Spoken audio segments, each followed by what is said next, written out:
Okay, perfect.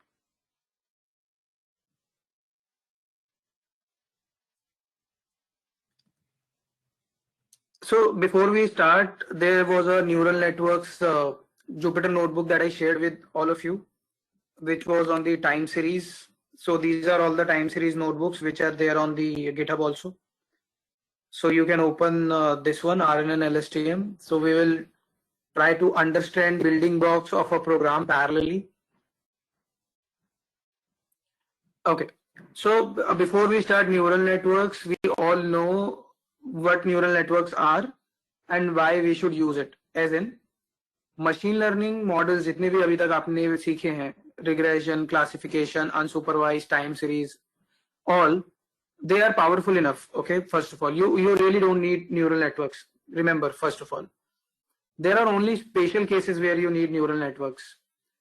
For example, if you talk about the text processing area, the natural language processing area, you prefer to use natural language processing models like RNN, LSTM.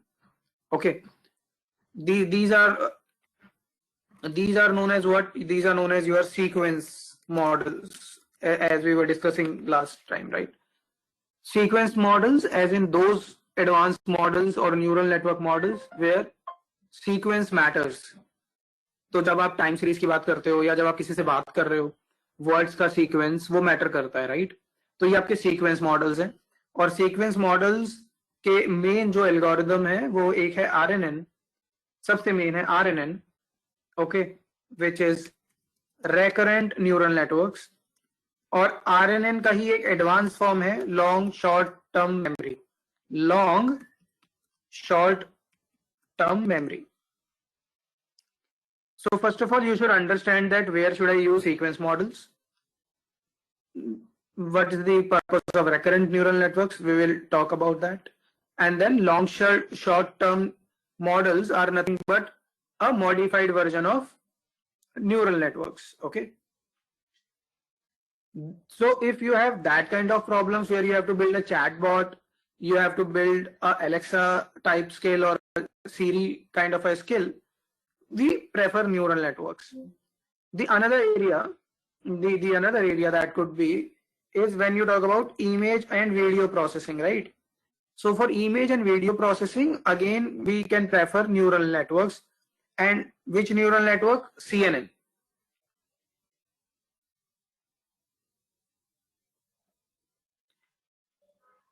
Okay, CNN as in convolutional neural networks. Okay, convolutional neural networks. So these are mainly for image processing. These are known as CNNs, or they are also known as DCN, deep convolutional networks. It's same thing. Okay. So ये जो neural network मैंने आपको बताया है, ये बड़े ही specialised models हैं जो आपको यूज करने चाहिए. But there are basic neural networks, मतलब ये सब हम जो पढ़ रहे हैं वो क्या है? आर्टिफिशियल न्यूरल नेटवर्क्स है, right? Everything is artificial neural networks. So there are some simple neural networks also, which are known as perceptron or a MLP, which is a multi-layer perceptron. Okay, multi-layer perceptron. First of all, remember this. So if you have to do regression, if you have to do classification, you can use simple perceptron or a multi-layer perceptron. Okay. So remember that ANN is like artificial neural networks. They can be of three kinds, either a simple perceptron or a multi-layer perceptron. Okay. These are the most general kind of neural networks. But the another category is RNNs or sequence models or long short-term models. And the third category is CNNs or the DCNs. So before you even deep dive, you should be very clear on this. So Gulzar, is it clear? ANN is a very generic term. Very generic term. Within that, one layer, another layer of models is this, and third is this. Okay. So RNN, CNN, MLP, all are ANNs. Okay. And when you talk about LSTMs, so LSTMs are just when we talk about RNNs. LSTM is not associated with CNNs or DCNs. Okay. Remember this. Gulzar, is it clear? Perfect. But there is another fourth layer which is known as hybrid models. Okay. Remember that. The four kind of neural networks is hybrid models. Any idea? Can anyone guess what hybrid models could be? Any idea what hybrid models could be?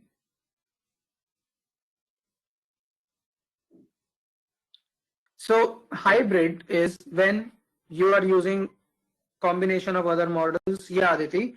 As in when you are using a CNN with RNN, or an RNN with a MLP, or an MLP with a CNN, like that. For example, let's talk about a CNN tied with an RNN, or vice versa. How can you use this? आजकल क्या होता है, आप लोगों को पता होगा, images में से टेक्स्ट को एक्सट्रैक्ट करना, इमेजेस में से टेक्स्ट निकालना. मान लो आपने एक फोटो खींची और आप के बैकग्राउंड में एक शॉप थी जिसका कुछ नाम था. तो now you want to run your model through thousands of images to see कि आप आज तक जितने भी जगह पे घूमे हो तो वो जगहों के नाम क्या थे. तो फोटो में जगह का नाम तो होता नहीं है. तो क्या आपकी फोटो में कोई ऐसे टेक्स्ट हैं जिनसे मैं ये पता लगा सकता हूं कि आप किस किस साल किस किस कंट्री में गए, या फिर मैं आपकी फोटोज को दूं by the countries in which they were taken. अगर आपकी फोटोग्राफ्स को मान लो गूगल ये करना चाहता है कि आपकी जितनी भी फोटोज हैं गूगल उसको अच्छे से ऑर्गेनाइज करना चाहता है. All those photos which were taken in India एक फोल्डर में, Germany in another folder. How will they come to know? When they will do advanced analytics on those images and see if there are some text in those images, which can be some addresses, some shop names, so that using that you can identify the country or the state. Okay. So in such cases, you will first use a CNN to do the detection, as in कि इस image में कहां पर मैं देखूं जहां पर कोई टेक्स्ट हो, और फिर RNN will use that text to get the textual knowledge out of it. Let me give an example.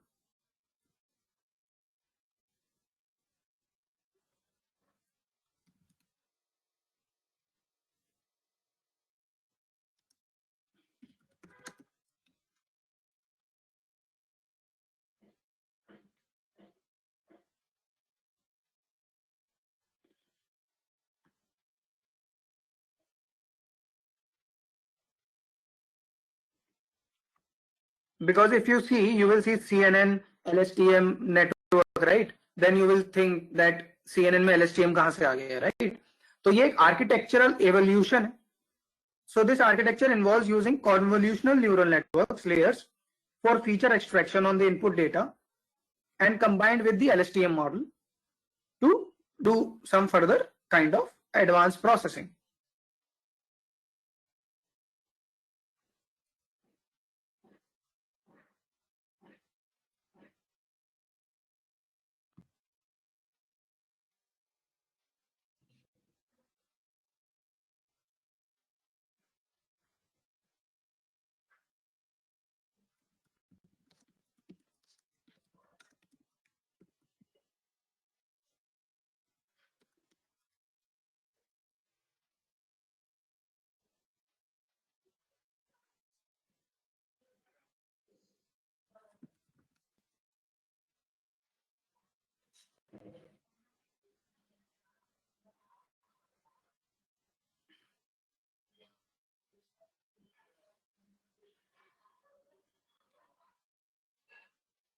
So here those images are anyways not that good, but yeah.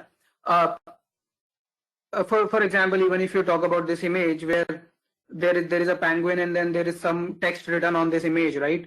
So you want to extract this text out of this image, plus you want to do some natural language processing on that text to further identify what is the meaning of this text, and you want to gather some information. So that is where you use CNN along with LSTM. Okay, but if you have to only identify the animal in this image, you only need CNN. You don't need CNN with RNN. Okay, so let me give you some examples and tell me whether that example is for a CNN or an RNN or for both. Okay, so consider an example that the traffic department, they have put in the cameras at the red light to put challan to you. Just if you are, आपने गाड़ी red light पे jump कर दिया, तो you will get an automated challan. Can anyone tell me, will it use CNN or RNN or both? Okay, anyone else? And this is already happening. Okay, both. Okay, so guys, देखो यहाँ थोड़ा simple सा है. Ideally, only CNN will help you. Here, only CNN will help you because you need CNN to capture the car, right? And further, which area of car contains the text? That's one thing. So CNN will tell you that which area of the car contains the text, and it specifically knows where that nameplate is. But now it's important to understand whether that the car number is absolutely following a particular pattern or not. You may use RNN also. Okay, because it may so happen that there are some small extra words written near the plates. Sometimes people write it. So you may or may not use RNN depending upon what kind of precision you want to build in the model. But ideally, RNN is an important part because you have a text and then you want to make some reference out of that text. For example, for that text, you want to do some further cleaning of the data and take a decision. But अगर आपका purpose सिर्फ और सिर्फ इतना होता कि मुझे उस प्लेट की फोटो खींचनी है, कार के आगे जो नंबर लिखा है सिर्फ उस पार्ट की फोटो खींच के उसको कहीं पे स्टोर करना है, तो वो CNN से हो जाता. ओके, अगर सिर्फ और सिर्फ आपको नंबर प्लेट का फोटो खींच के रखना है कहीं पे, तो सिर्फ CNN से हो जाएगा कि कार में से वही वो कौन सा पार्ट है जहां पर कार का नंबर है. बट अगर आपको उस नंबर को फर्दर क्लियर करके प्रॉपरली उसको एक चालान जनरेट करना है, तो you need to further process that number. So you may need to introduce RNN along with it. That is one thing. Okay, so it depends from case to case. Now the another example is where Facebook is tagging your friends, right, by the names, like who all are in this image. What do you think will it be? A CNN or an RNN? Okay, definitely it's a simple CNN because it needs to identify all the people who are in this image, and it already know that this image is for this person, and then it will tag it. And जिन लोगों को वो नहीं समझता model, उनको वो tag नहीं करेगा. Simple. So what happens is, it has to be quite clear what kind of problem statement you have to solve. Okay. Now these areas will become very, very refined. Okay, remember that. These areas are becoming quite refined. For example, when you talk about image processing. So image processing or image analysis has small multiple areas. What it is? One is object detection. One is object classification. Okay, or you can say categorization. So can anyone, Gulzar, DSN is nothing but CNN. It's just another name, deep convolutional network. Okay, so up जब आपको image processing करनी है, image processing में हो सकता है, एक होता है ऑब्जेक्ट डिटेक्शन और एक होता है ऑब्जेक्ट, आई वुड से, let's say it's identification, to be quite specific. So object detection as in when you say that okay, in this particular image which all objects are there, as in there is a ball, there is a human being, there is an animal, so that is object detection. Then specific object identification or classification is when you say that this person is, say, Shahrukh Khan or Salman Khan or say any other actor. So then you are tagging a name to particular object. So that's a very different fields. One is एक given image में ये आप सिर्फ इतना पता लगाते हो इंसान कौन है, जानवर कौन है. This is based on their features. You have already trained a model that this is how humans should be, this is how animals should be. That is a detection. This is how a chair should be, a table should be. But then object identification and classification is when you tag a particular name to it. This is a particular specific person. That means you have trained your model on two things. One, identifying the person, plus you have also trained your model in the past that all these images are for this person. Okay? आपने model को जब train किया है तो आपने उसको शाहरुख खान की 1000 images दी होंगी या आपने उसको अजय देवगन की 50 इमेज दी होंगी और मॉडल ने उसके फीचर्स को लर्न किया है to easily and accurately identify who that person is. So इसको हम, one is your object detection, one is object identification and classification. So you have to be quite clear on this kinds of requirement.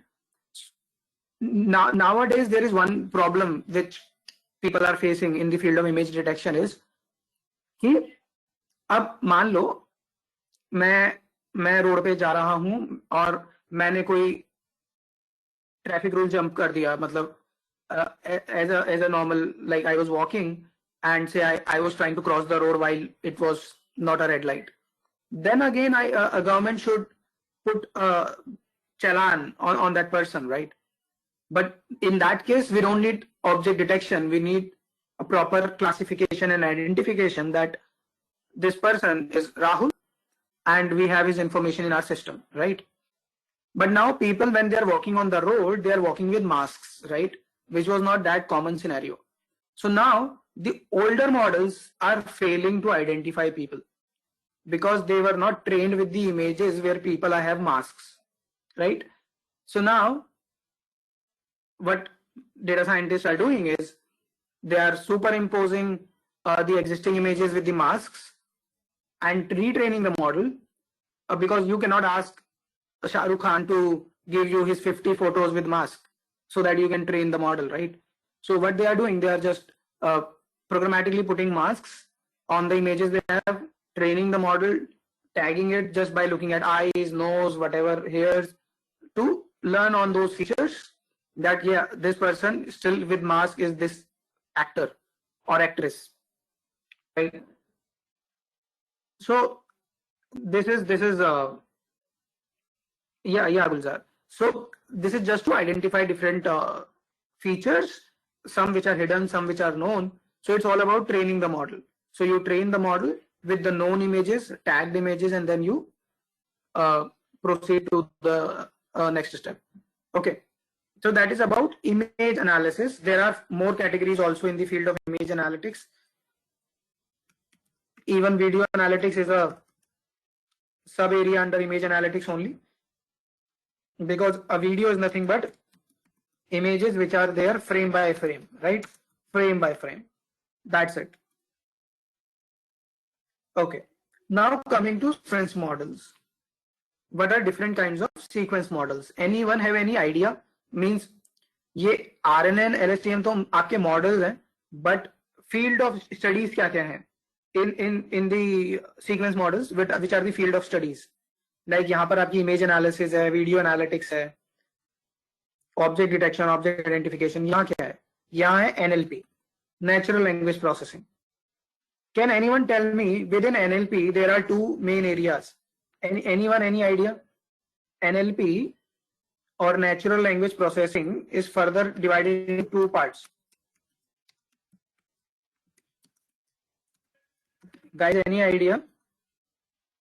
नहीं, ML and AI तो ये सब कुछ है. Vipul, it's a good guess. I would say it's a good guess. But it is NLU and NLG. Any idea? NLU, NLG. Now, if anyone, yeah, Pragesha, very good, very good. So it's natural language understanding and natural language generation. Okay, what do you mean by these two? So natural language understanding means when I am talking to you. So Vipul, your audio and text, they both falls under say NLU. If I'm talking to you, then you should understand what is the context I'm talking to you, right? Or in which language I'm talking to you. If you have to understand the meaning of something, that is NLU, natural language understanding. But natural language generation is when you are generating something new. Okay, for example, there is this model. You are now you are passing the data, say audio text data, just to understand the context or to do entity extraction, pause tagging, जो भी हमने अभी तक बात की थी, वो सब क्या थी? Natural language understanding.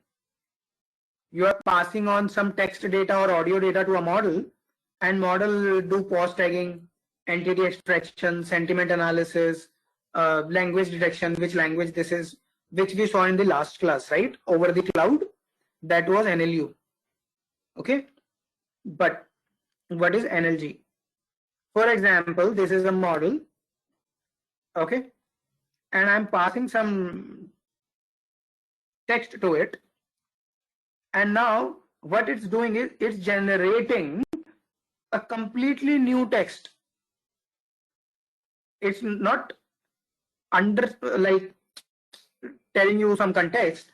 What it's doing, for example, you are passing on say 100 fiction books to the model, and model learns how the fiction books should be, what should be the plot, and then it writes a book of its own.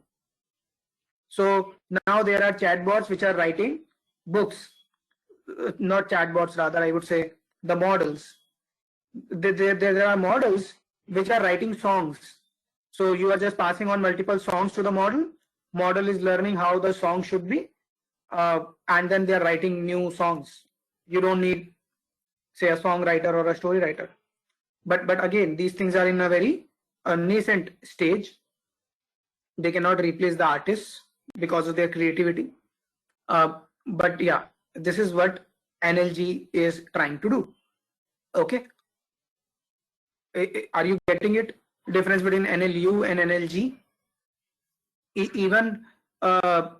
Even recently, if you guys have heard, I think Facebook or which company, they have to shut down their AI machines because they created their own language, and the machines were communicating in a internal language which even the engineers were not able to understand. So what they were doing is they were writing a bot or a model that can generate a new programming language.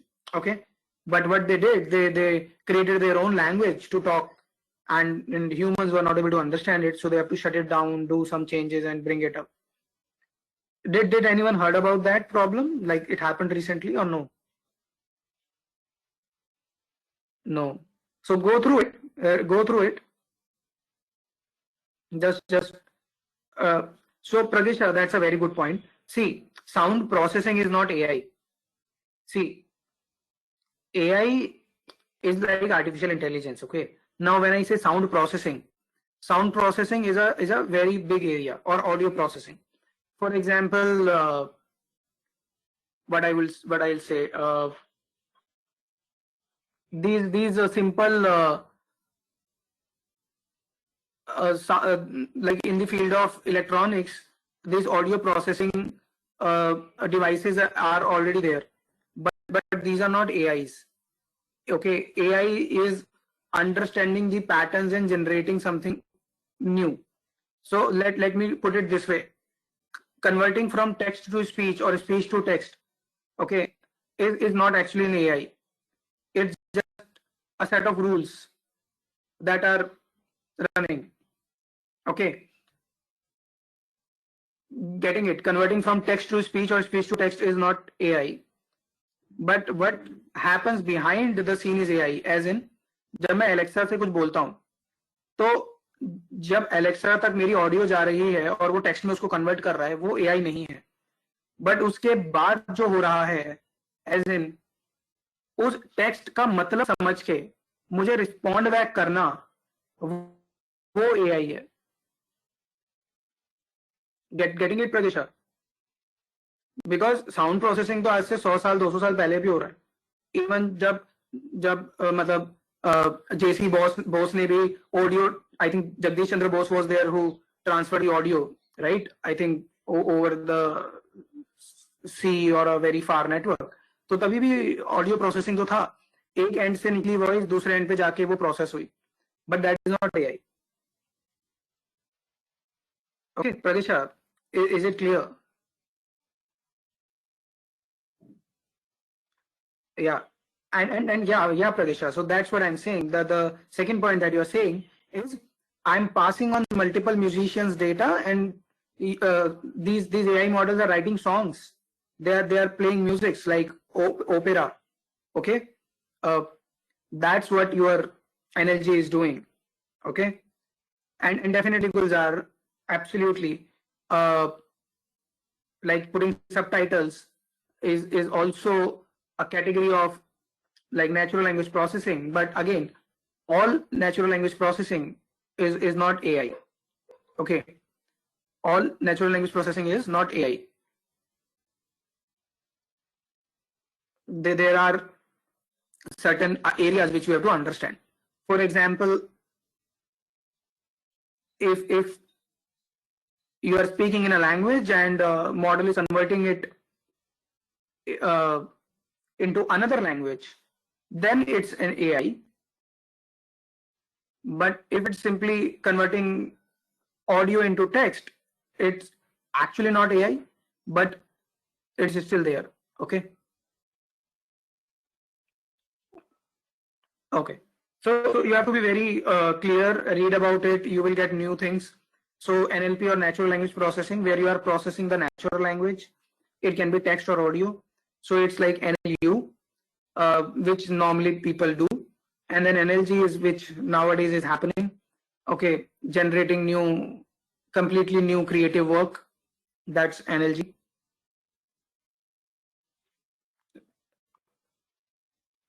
Then we talked about image analysis, where we have image detection, identification and classification, video analytics. Even in the field of image, there is advanced models which are GANs, right? I was talking about the word GAN, generative adversarial networks. This is something which is evolutionary and revolutionary both. As in, now ऐसे models हैं, machine learning models, which can just look at some images and generate a new photo. They'll draw a new painting. So there are painters, okay, models which are painters. They look at the images and they can paint a new image. Or like models which can convert you back to your childhood image. Like आप 10 साल पहले कैसे दिखते होंगे या आज आपसे 20 साल बाद कैसे दिखोगे. So that can be done through GANs, generative adversarial networks. So this is another area of image analytics or image based AI. Okay. But यहाँ पर भी बात वही है कि अब आप बोलो कि इमेज प्रोसेसिंग क्या AI है? नहीं. इमेज प्रोसेसिंग मतलब मान लो मुझे एक इमेज को इंडिया से अमेरिका ट्रांसफर करना है.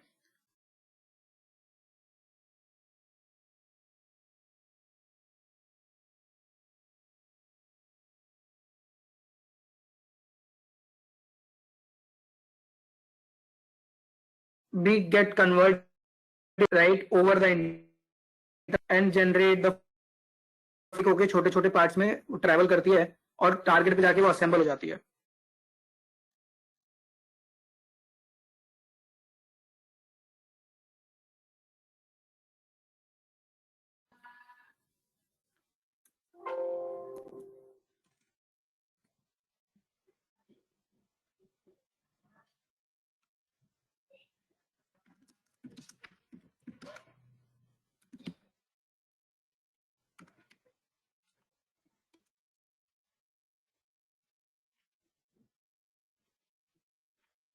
So I'm not opening this video, but I'm just telling you how AI is being leveraged in this video analytics field is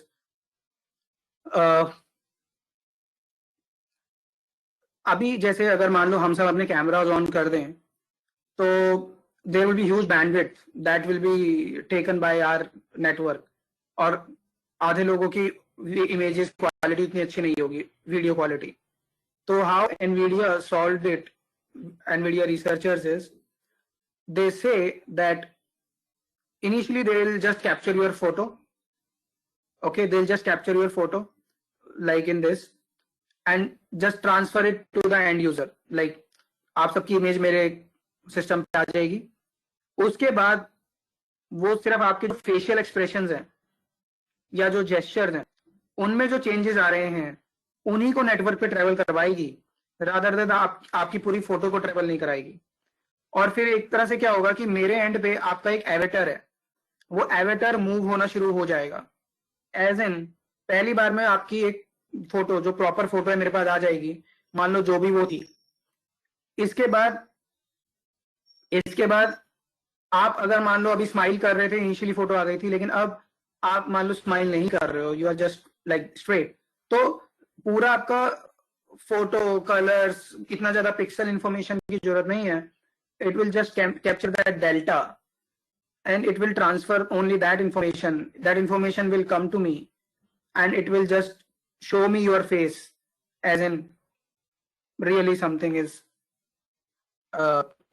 मुझे ऐसा लगेगा कि आप सामने बैठे हो बट मुझे आपका सिर्फ एक एवेटर मूव होता हुआ दिख रहा होगा, आपकी एक्चुअल फोटो मेरे पास नहीं आएगी. Okay, Therefore deepfake is also an example of it. Deepfake but is a different thing. Okay, so a self-driving car needs to correctly anticipate.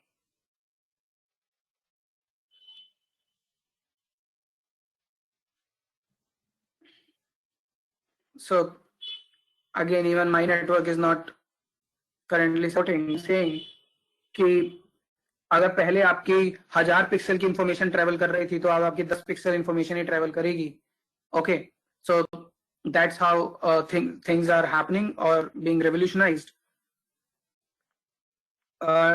Yeah, those who are asking, so definitely deepfake is another very famous thing.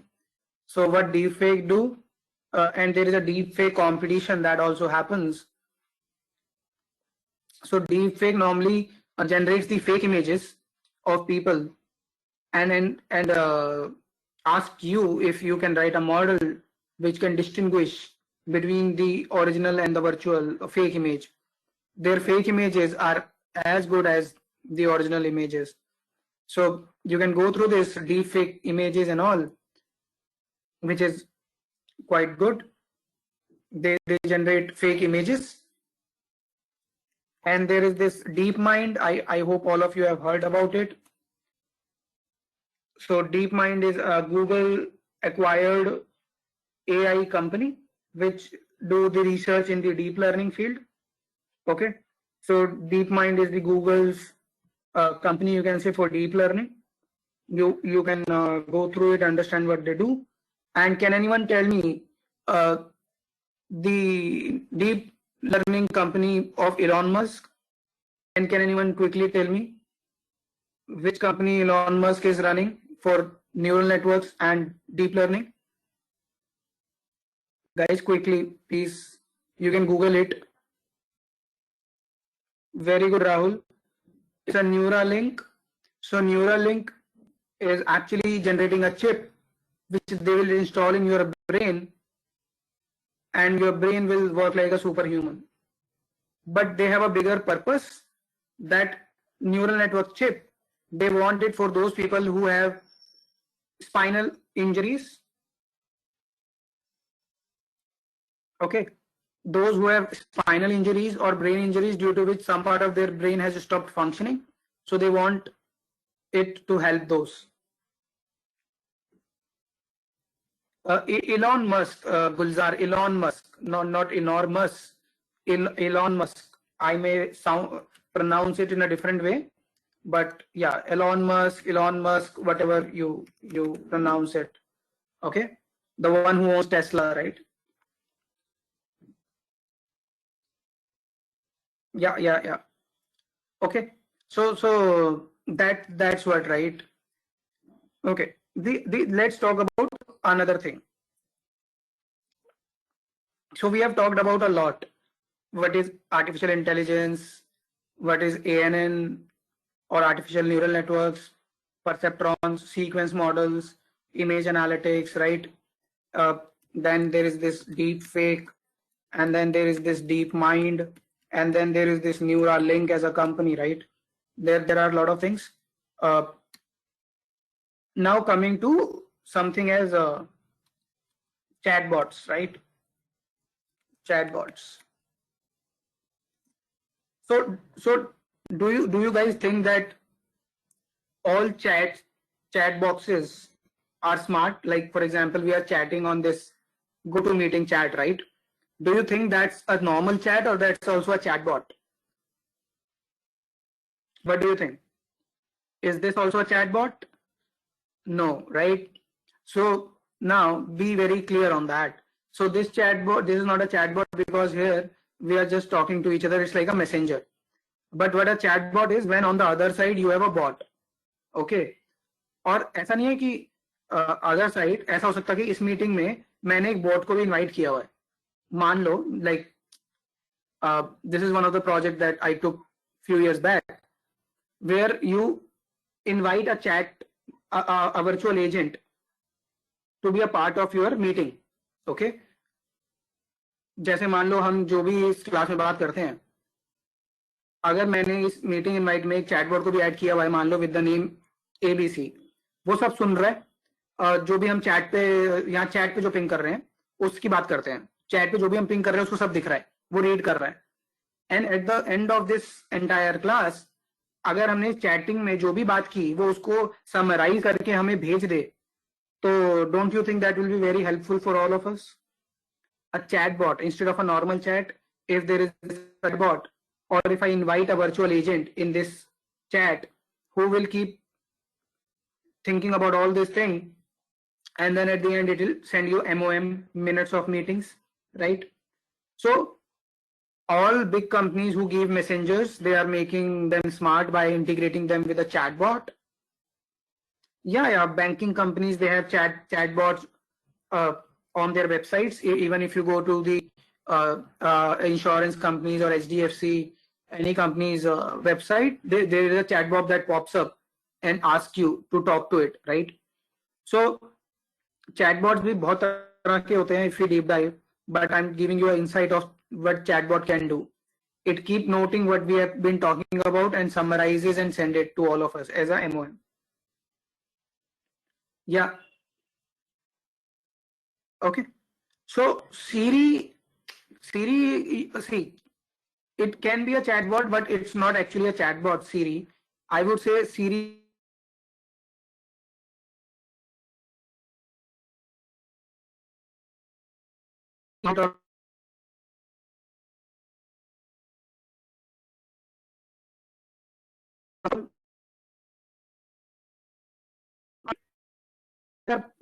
kind of bots. Bots as in robots. You normally talk about bots, right? So they are robots. So bots can be chatbots, they can be voice bots. Okay. So chatbot is the one with you chat, you type in and chat, okay? But the voice bots are the one you talk to. Okay. Like okay Google, or maybe the Amazon Amazon Echo device, like which has this Alexa thing. So these are all voice bots. They're not chat bots because you normally don't type in, but it's a very uh, not clear difference. Okay, Rahul. Some people still say a voice bot is a chat bot, so don't worry. But ideally, I hope you understood my point. What a chat bot is, what a voice bot is. Okay, but both have natural language processing and AI inbuilt to them. So, for example, if you go to a bank website and there is a chat bot, you type in like tell me the current RD rates, for example, the RD rates, the recurrent deposit rate. So it will tell you. So it's question answer, right? It's talking to you. You ask it something, it reply. So that's kind of a chatbot. But now a chatbot can be built without AI also. Then it will be a simple question answer machine. Remember. So यहाँ पर भी बड़ा एक वेग सा differentiation आ जाता है. जब आप चैटबॉट की बात करते हैं तो again all chatbots are not AI enabled, because a chat is you talk to it like it's a question answer machine. So some companies they only put a chatbot on their website saying that it's a smart AI based bot. No. They have built a question answer machine. For every question they have just fed it an answer. But if you ask the question in some different way, their machine won't be able to answer it. For example, if just take an example where you are saying who is the president of America, okay, bot will answer you, or you will say president of America, bot will answer you. But say you say US president. I'm giving a very simple example. It don't know that because it don't know what is US, because US can be capital U with capital S with dots in between. But if you say sirf US as in let me ping you, US president, okay, this bot may not be able to understand. But if you say USA president, it may be able to answer it, okay, because it was trained on this. Yeah, Gulzar, absolutely. POTUS is also another thing.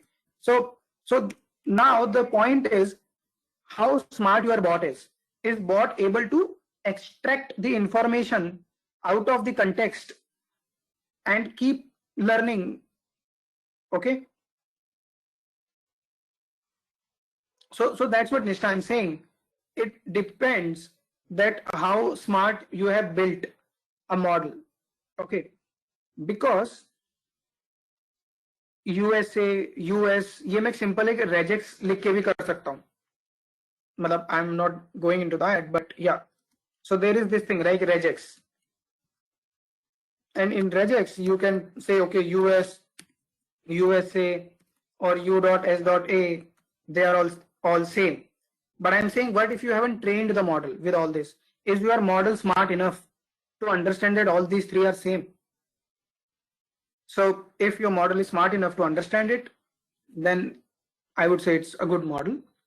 And then for that, you have to build some pause tagging and other stuff to make it more and more smart. So this is a very simple, a very basic example I'm giving to just tell you a very basic difference, where a question answer machine can be a very simple thing, but a chatbot can be very smart, that it can understand the context. It can automatically break the things and keep learning also from the feedback. So there is something known as feedback mechanism. So you keep giving feedbacks and systems start to keep learning from that also, which is like reinforcement learning, which is like another point to it. Okay. But even the spelling differences is one small thing. It can be various other things also. Okay. Because even you can try to break a chatbot. Go to any website where they say that, okay, this is a chatbot. Try to ask same question in different ways and see if it's able to understand. Some will fail. They have a defined pattern of asking question. Okay, some chatbots will always say that you have to ask questions in a particular way, like what is the temperature today. But if you say like is it hot, it may not be able to answer. You're getting it? You ask the temperature, it will tell you. But if you say, oh, is it hot today or is it cold today, it may not be able to understand it because it's not smart. It's just having some question answers that it can answer. Anything out of that, it will simply print, sorry, I didn't understand. Can you ask again, like that? So then it's not actually a chatbot. Okay, AI based chatbot, I should say. It can be a simple question answer chatbot, but is it really an AI based chatbot or not?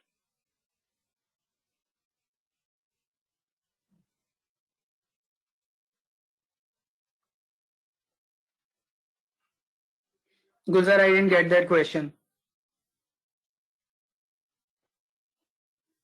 Sir मतलब कि अगर हम सिर्फ CNN search करने पे कोई news channel आता है ना, पर साथ में नेटवर्क लगा के सर्च करें तो वो न्यूरल नेटवर्क आ जाता है कवर पेज पे.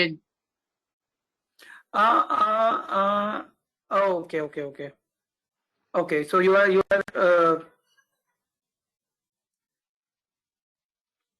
so if you talk about this, right? So then this is a search engine. Search engine also do text processing. Okay. But again, search engine may be a smart search engine or not. That means I can build an AI in this also, and Google definitely have done that. Okay, even if this, I talk about this search engine. Yeah, so Google has also done the smartness into this.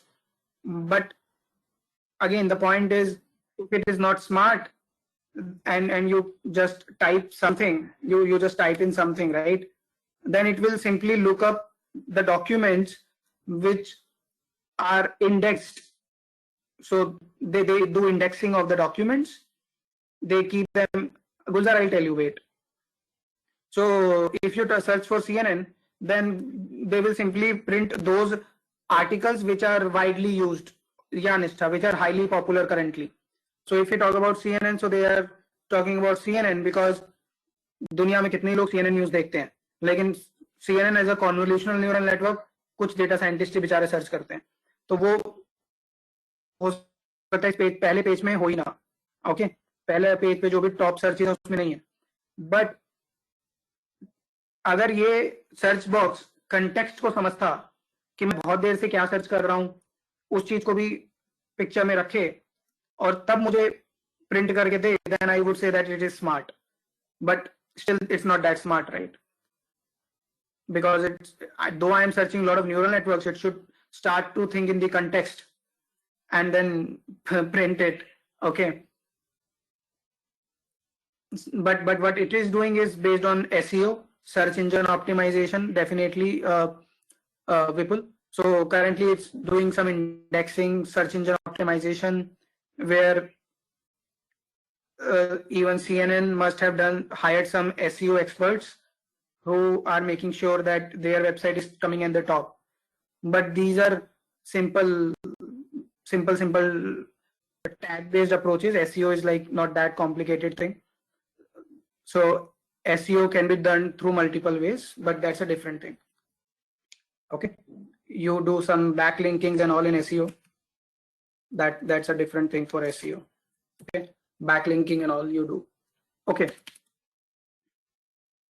so coming back to these things, so before you dive into neural networks, you should be very clear when to use it, when not to use it, because neural networks need highly computational resources. So if you start to run them on simple machines, they may not be able to help you. As in, if you run on CPUs, it will take too much time. So I told you, you need GPUs and you need TPUs, right? So this is what you will need. Okay, that's the highly computing efficient machines. That's what you need. Okay. और दूसरी बात ये है कि आप regression classification में भी models use कर सकते हो, neural network models, but just see कि सही में क्या आपको वहां जरूरत है, ठीक है।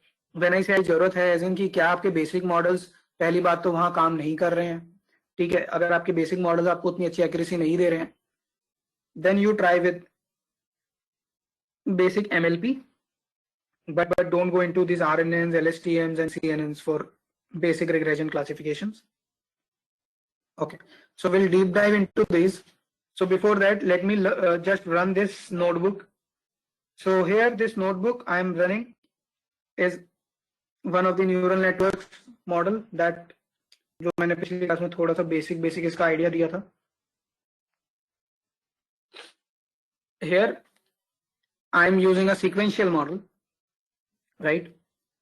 And sequential model can be RNN, LSTM, anything. So I am having this LSTM here. Okay.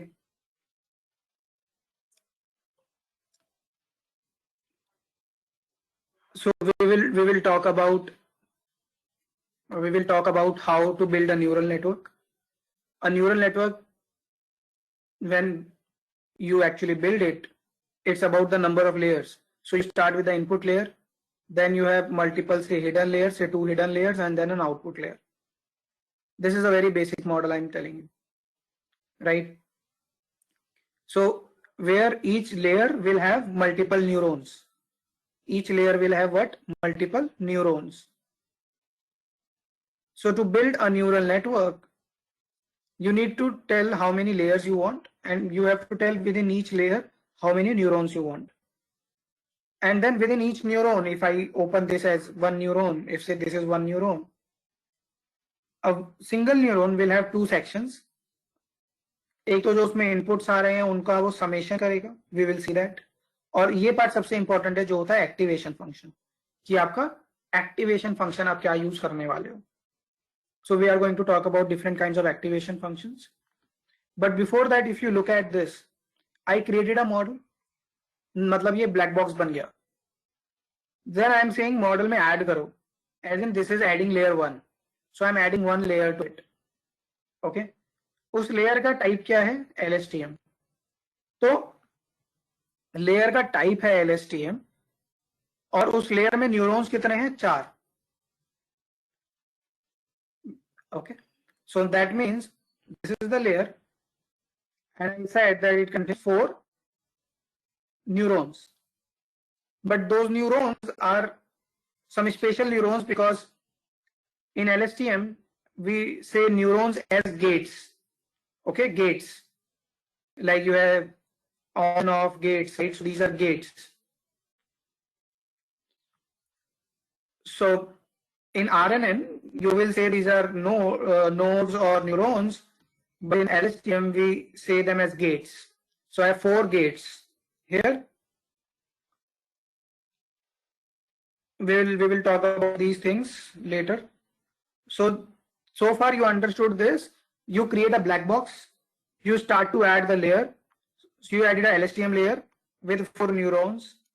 Then you added another layer. As soon as you say add, means you are adding a layer. And this is the kind of layer. So now this layer is a dense layer. This was a LSTM layer. Number of neurons in this is 1. Okay, so that means after that you added this layer, which is a dense layer, and number of neurons is only 1. And after that you are not adding anything. So it's 2-layer network, guys. 2 layer. One is LSTM and one is this, which is output layer. So there is nothing else. So मतलब ये final neuron आपको output देने वाला है. मान लो आप ये predict करना चाहते हो कि it will rain or not, yes or no. So this is going to give you the value say 0 or 1. 0 क्यों नहीं होगी बारिश, 1 मतलब बारिश होगी. 0 and 1. तो जो भी इस न्यूरॉन की वैल्यू होगी वो कहां से निकलेगी? वो इस एक्टिवेशन फंक्शन से निकलेगी. और ये पीछे से जो इसमें आ रहे हैं वो क्या है? इनपुट्स हैं, जो यहाँ पे समेशन होगा. और हर एक इस लिंक का एक वेट होगा, कुछ वेट होगा, W1, W2, W3, W4. Okay. तो पहले तो इतना बेसिक स्ट्रक्चर आपको याद होना चाहिए. That you create a model, you keep adding the layers, and in each layer you specify the number of neurons, and then since you haven't specified any activation function, so there are default activation functions like sigmoid or relu will be used. If you want, you can specify the sigmoid function or relu or any other activation function. We will see that. So this part will be the activation function which will give the output, and this is where the computation will happen on the inputs. Okay. So this is hidden layer and this is output layer. Then the question is, where is input layer? So here you are not specifying the input layer, but input layer is normally either specified, or if not specified, it is identified by the number of features that you are passing in the model. Okay, so say you have 4 features, so I will say x1, x2, x3, x4, they will be my inputs, but this will not be counted as a layer because these are not neurons. Input is a layer, but it does not have any neurons, rather it has values, the input feature values like your age, gender, salary, whatever. We will see that. And then this will also get connected to the neurons. So this is how my neural network will be built. This is first of all the building block. The important thing here is it's difficult to explain what's happening inside a neural network. Consider a decision tree. You can easily explain to someone what's happening there. But the biggest problem with neural networks is explainability. You lose the explainability. Though your accuracy increases, but explainability goes. किसी को explain करना बड़ा मुश्किल है कि neural network internally कर क्या रहा है. And वो और मुश्किल होता चला जाएगा जब आपकी layers बढ़ती चली जाएंगी या आपके number of neurons बढ़ते चले जाएंगे. Okay. And this currently on the screen which I built, it's like a multi-layer neural network, or rather a 2-layer neural network where you have a hidden layer and output layer. Input layer is just the inputs or the features which are being passed. And this kind of a network is known as feed forward network. So this is a technology term, guys. Feed forward network. So the network that I'm building is a feed forward network. So neural networks are like feed forward network. What that means is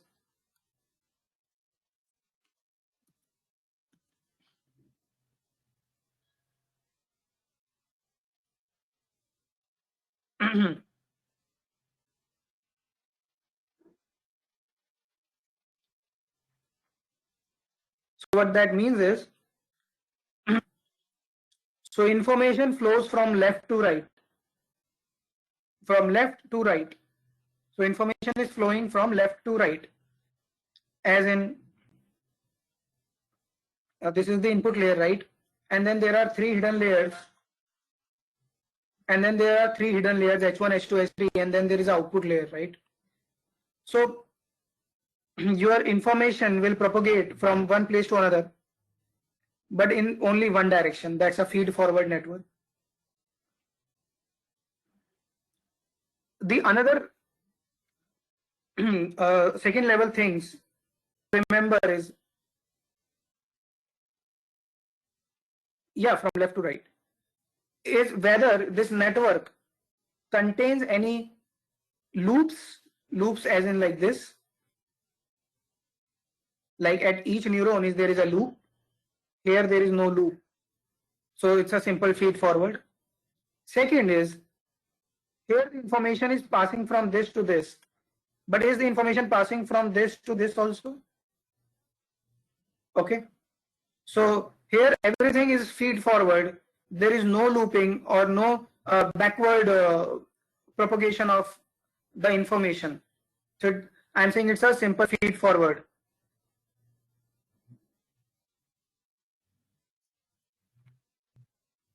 Yeah, Gulzar, these actually hidden layers are actually the mathematical part where all the mathematical processing will happen. So I'll explain you in a while.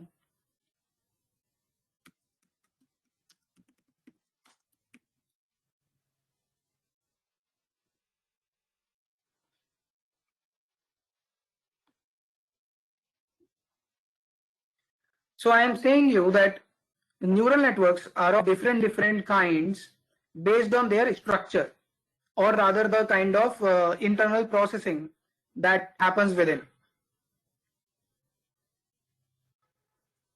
So definitely you guys can go through this. I already shared this in the last class also. This is one of the good article. Yeah.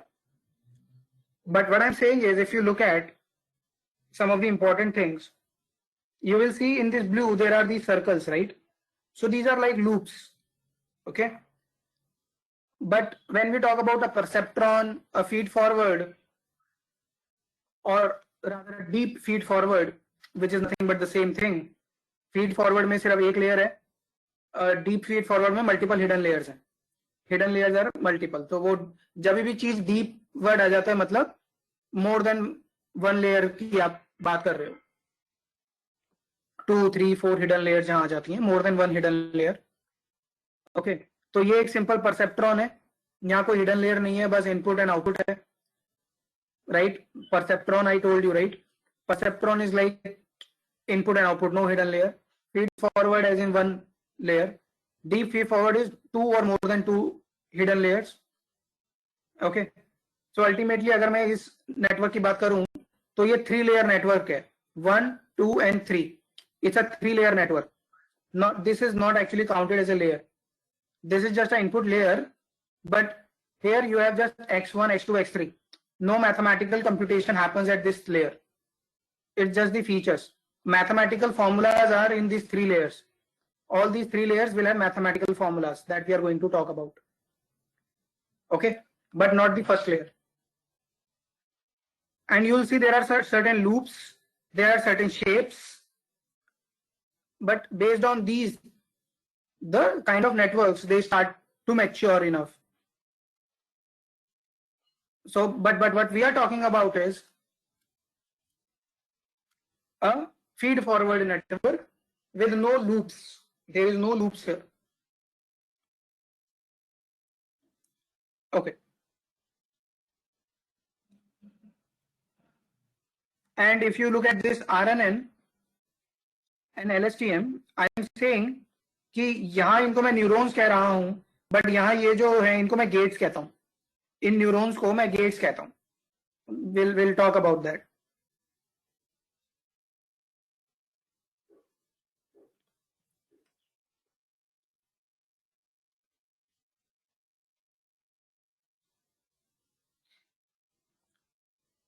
So Aditi, you are absolutely correct.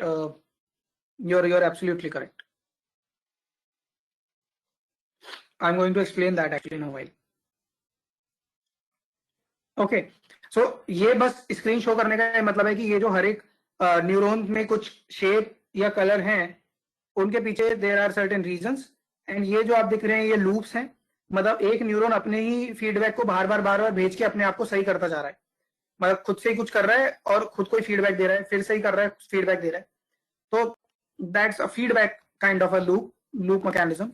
But in our feed forward networks we don't talk about loopings. Okay.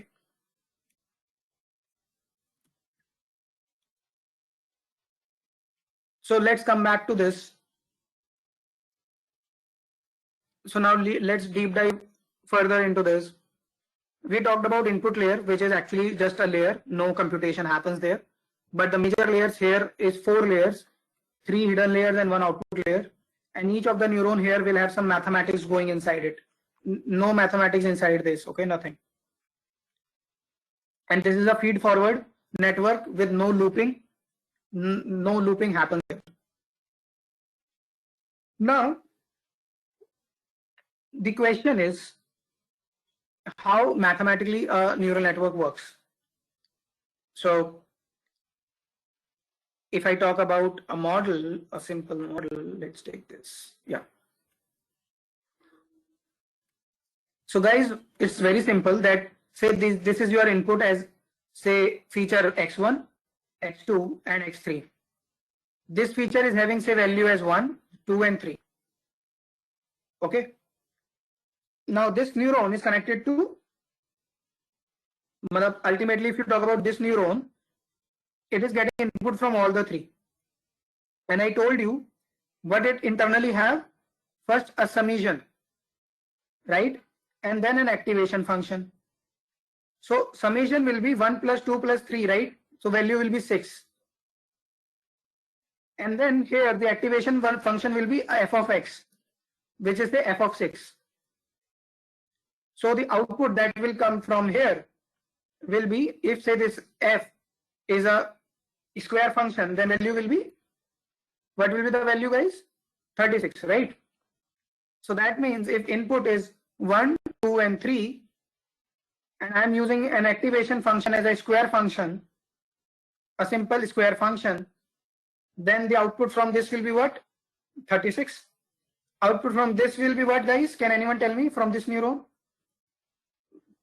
I need all of you to answer, right? So I'm saying that this is a neural network where in this layer I have 4 neurons. So all of these 4 will have output as 36, right? Because activation function मैंने आपको पिछली class में भी बताया था, एक layer के अंदर सारे न्यूरॉन्स में सेम एक्टिवेशन फंक्शन. तो अगर सारे ही न्यूरॉन्स सेम ही आउटपुट देंगे तो क्या ये सही है? नहीं.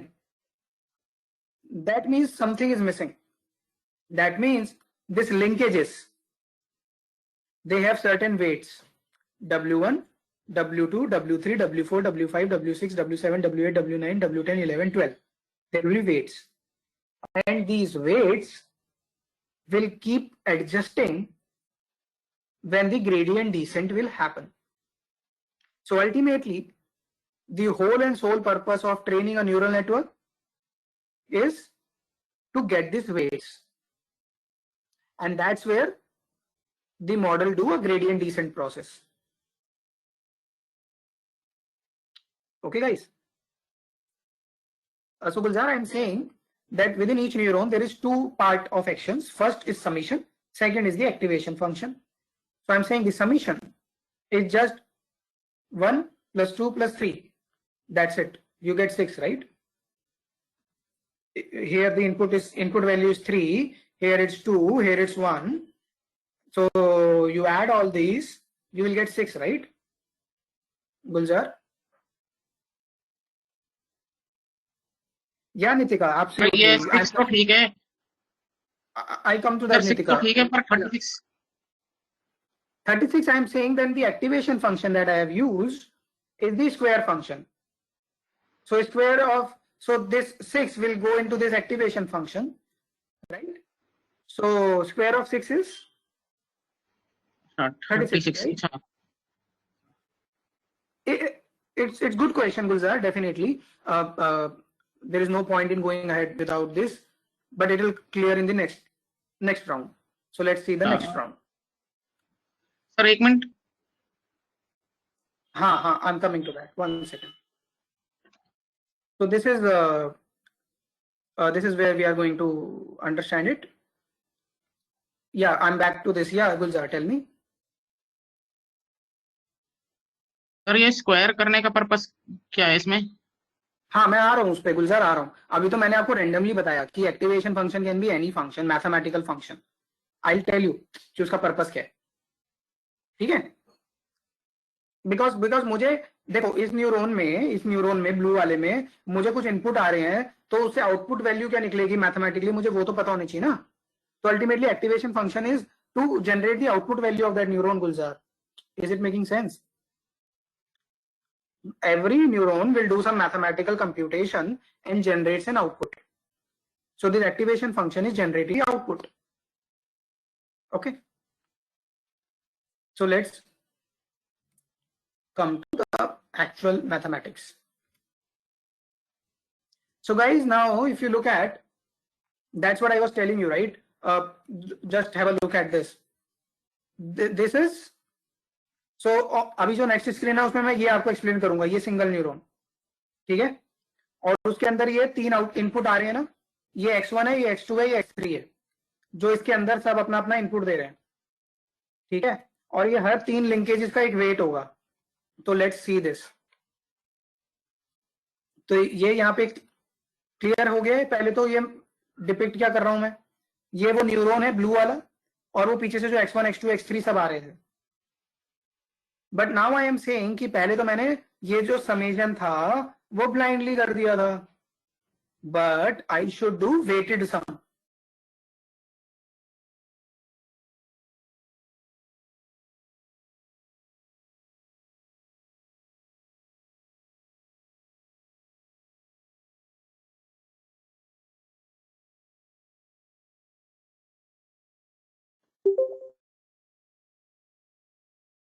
Backwards, we keep doing this, go forward, jump back. This is known as the process of back propagation, and this back propagation is nothing but the gradient descent process. So the gradient descent process that you learn in linear regression or linear models is what happens here also in back propagation, but it's quite complicated as compared to that. Okay, so we'll connect at 6:10 and we'll understand the process of back propagation.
Yeah, hi everyone. Please ping me if you're back, like if I'm audible.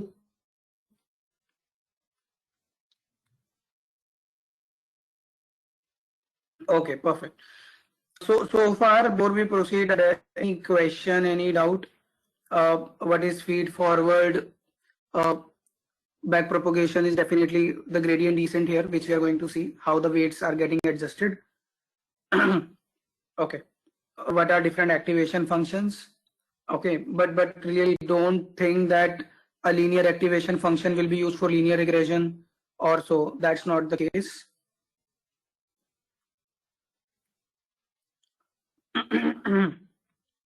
And as I told you, normally we have input layer and say hidden layer and output layer. So can anyone tell me how many layers this neural network is having? How many layers or layers of this neural network? Can anyone tell me? There is an input layer, output layer, and two hidden layers. Okay, very good. Remember, whenever you are given a neural network, even sometimes in interview, this is what the layers are.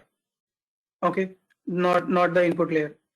Because consider it, उसी layer को हम layer कहेंगे जिसमें neurons हों. ठीक है, यहाँ पर न्यूरॉन्स नहीं होते हैं, यहाँ रादर आपके वेरिएबल्स होते हैं.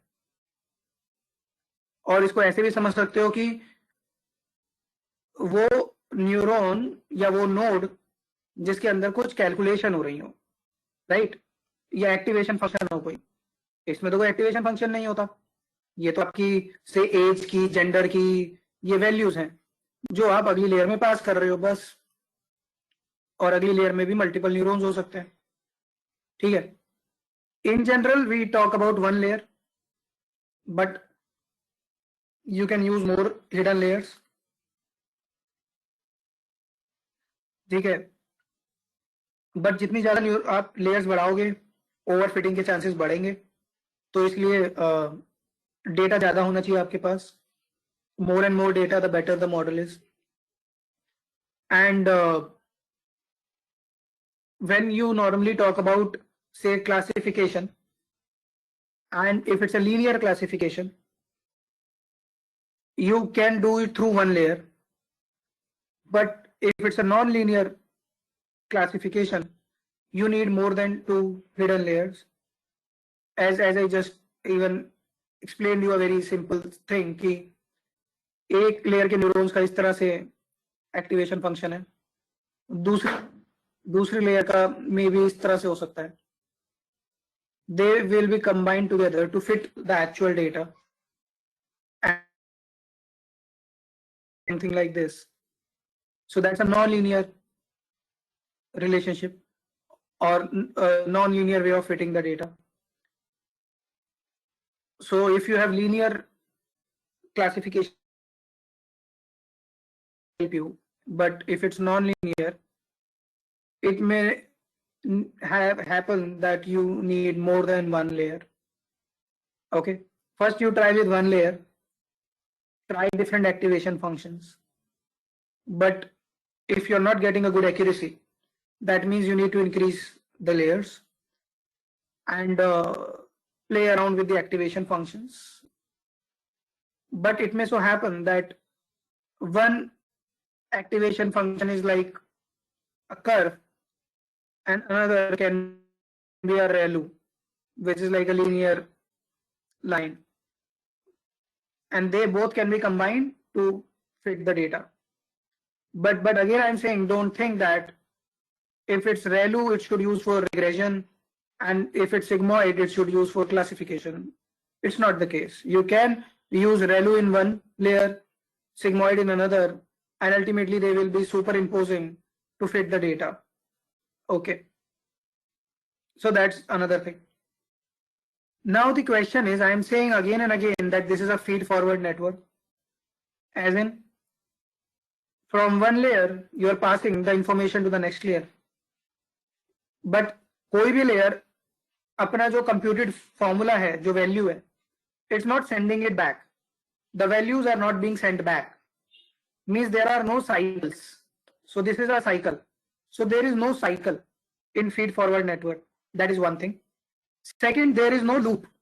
Like one neuron is feeding back its own data to itself, like a recursive program. So there is no looping. So no looping, no cycling is a feed forward network.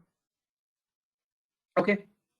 But if there are things like looping and cycling, these are recurrent neural networks, RNNs. We will talk about that. So RNNs are not feed forward. So there is a feed forward and then there are RNNs. So RNNs normally have what? They have these cycles. They are sending the data to the forward layers also and to the backward layers also. So the RNNs are not feed forwards, okay? Neither the LSTM. So by now you should be clear of feed forward and what are cyclicity and looping, what RNN will be doing. But now the question is, if I'm talking about a feed forward network or say any other network, for example, how the weights are getting assigned. So there is a process of back propagation. Okay, इसको हम back propagation कहते हैं. So let's understand it here. और ये बिल्कुल आपकी gradient descent की जो प्रक्रिया है उसी के समांतर है बिल्कुल. तो यहाँ पर let's check this. You initially, when the model starts, right? Model knows these values, but model will not have any weights. Okay. So model will do some prediction. It will pass it through this layer, considering all the weights are same.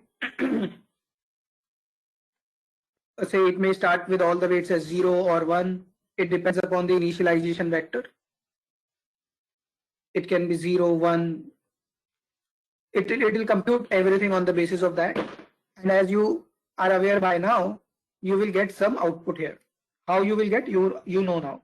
For example, if this is 1 and this is 2, and the activation function I'm using is say a linear activation function for that matter here.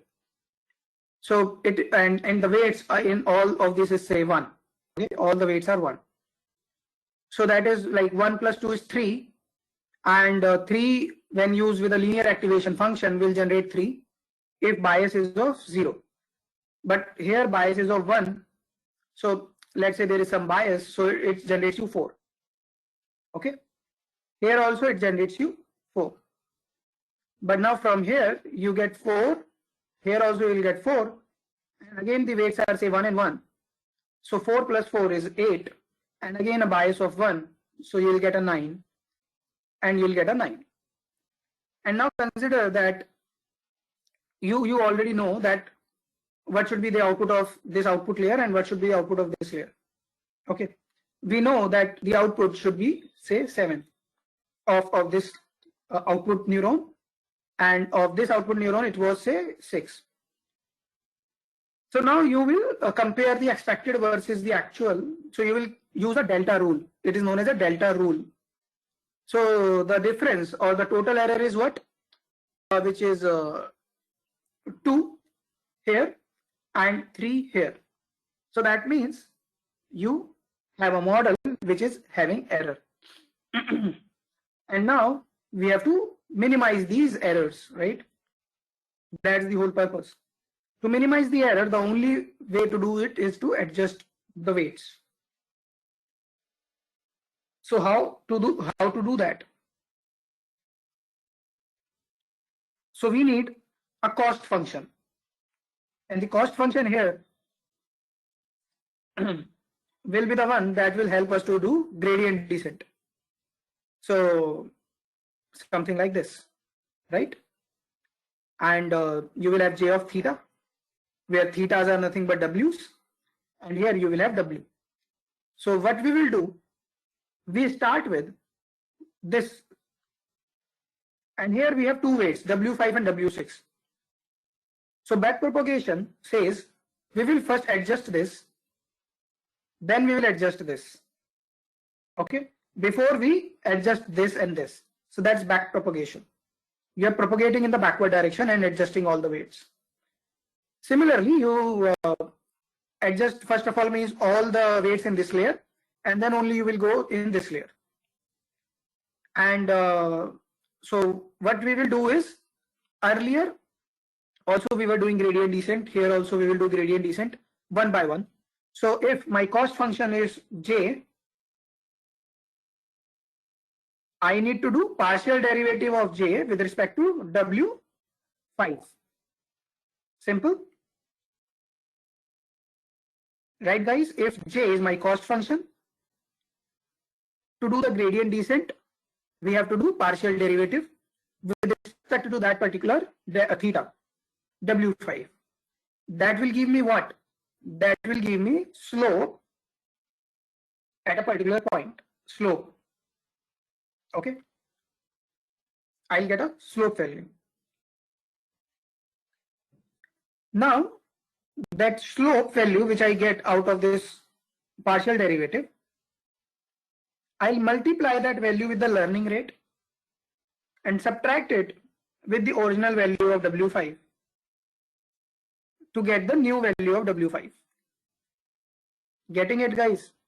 So the new value of the weight is nothing but the old weight minus the alpha times, which is the learning rate of the neural network, alpha times the partial derivative of J with respect to W5. So this is your slope, cost function slope, multiplied by learning rate. This is known as step size. This is known as a step size, and step size subtracted with the old weight gives you the new weight. So you will do it for W5, you will do it for W6. Okay, that's how you will keep doing it. So when you will do here, the cost function will be what? Cost function will be nothing but SSE, squared sum of errors. So the squared sum of errors, you will calculate as in squared sum of errors is what? Predicted minus actual, or whatever actual minus predicted, chi-square, and then the summation. That's the squared sum of error. Okay, so let's see these actual formula, but that's how this process works.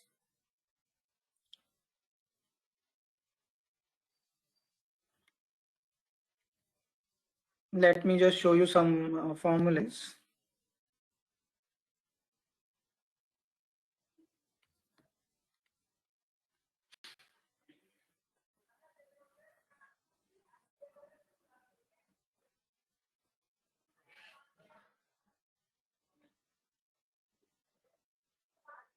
तो अगर आप देखो तो ultimately neural network में I told you there is an initialization, and then you start the model with some initial weights, which is like an array, weighted sum में आप खुद से बोल सकते हैं initially start all the values as 1 1 1 or maybe some 0.5 like that, and then the forward propagation will happen, or the feed forward process will happen.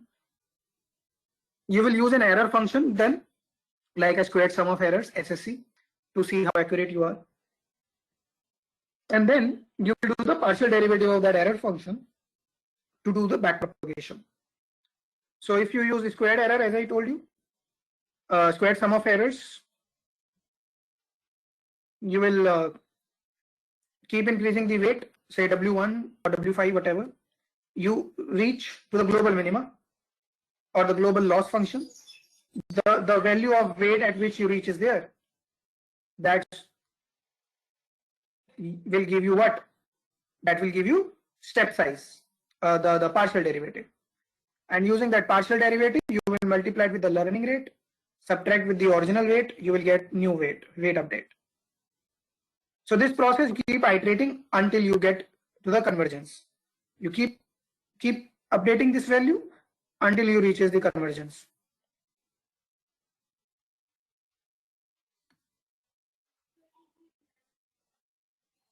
And models normally have like bias. So bias can be at the layer.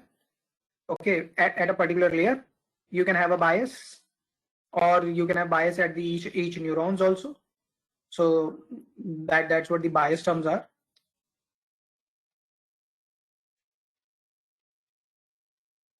I'm just looking at the formula.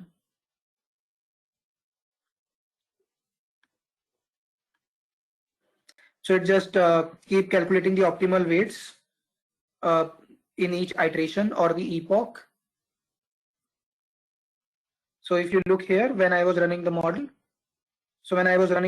guys, 100 iterations I ran, okay, epochs. And then I want to do back propagation 100 times, okay, epochs as in 100 times do the back propagation on the given data. This is the optimization function, the cost optimization. We are using Adam optimizer. There are different values. It can be squared sum of errors. It's the optimization function that you want to use. So here you are saying the loss function, which is mean squared error, and optimizer is a helper function along with this loss function. So we are running this neural network with the intent of minimizing this cost function, and internally there is an Adam optimizer, and this is the training data. These are the epochs. Verbose is just to print this. Batch size I'll tell you, leave it. But for the timing you can consider it the number of records in each batch. But I'll explain you the relevance of this. Okay, so you by now you know all these, what's happening here, what's happening in all these. These are the epochs that the model is trying, and after each epoch the loss function value is getting decreased. So that's what the intent of doing the gradient descent. The loss function should get reduced, and ultimately the loss function is getting certain fluctuations, but yeah, finally the value is 0.020. That's where the model stops. So that's what the process of gradient descent, that's how it happens. Let me check 1 second.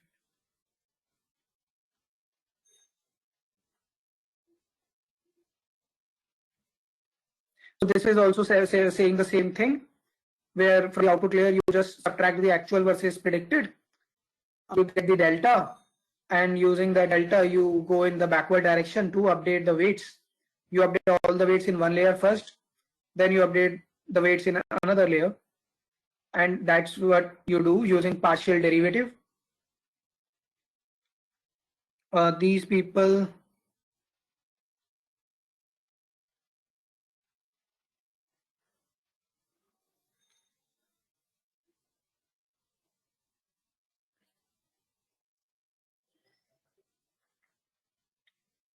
I am just looking for one important thing here.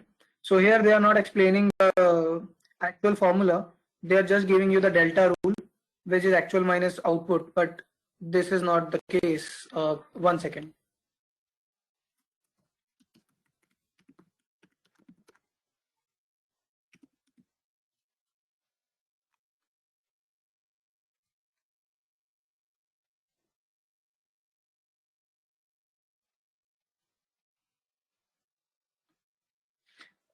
Yeah, this is what I was looking at. Let me see the simpler one.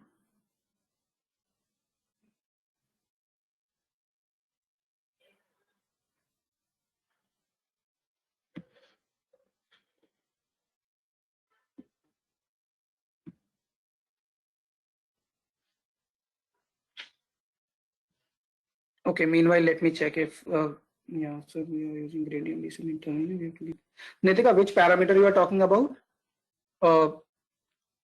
Because yeah, gradient descent is happening here. The back propagation itself is a gradient descent, and that happens automatically, means you don't pass any parameter. Which parameter you are talking here?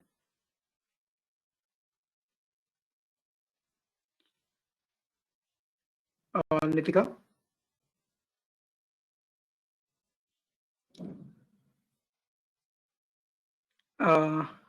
Okay. Because yeah, gradient descent is happening here. You have to pass the learning rate alpha. You have to pass the initial weights, weight vector, and yeah, you have to pass a lot of parameters definitely. Because if you look here, right, which is the cost function, right, and what is the Adam optimizer? How many epochs? This verbose is nothing. and the batch size. So all these parameters we are only passing the number of layers we are adding, the number of neurons, and this I'll explain you what this is, because this is LSTM, so I'm not going into that. It's a look back, which is like, it's not a feed forward, it's like looking back every time. So it's like a cycle, or it's like a loop. So that's a look back, how it works. Okay, and look back how much layers, that's what it is. Okay, so let me see if this guy explains it.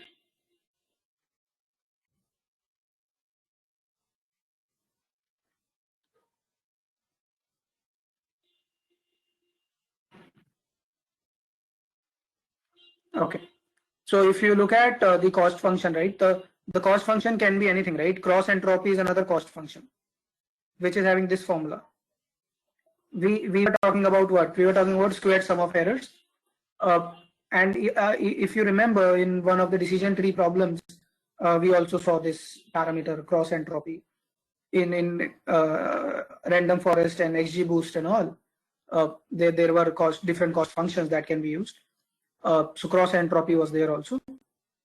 So you can use any cost function as far as that function is allow the partial derivatives and follow the chain rule. So I'll tell you what the chain rule is. Okay.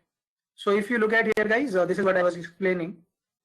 This was your original weight subtracted with learning rate. Okay.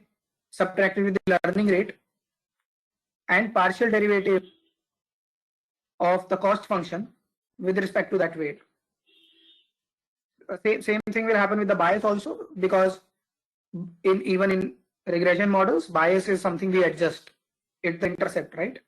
So we have to adjust the bias also, and each layer can have its own bias, which we adjust.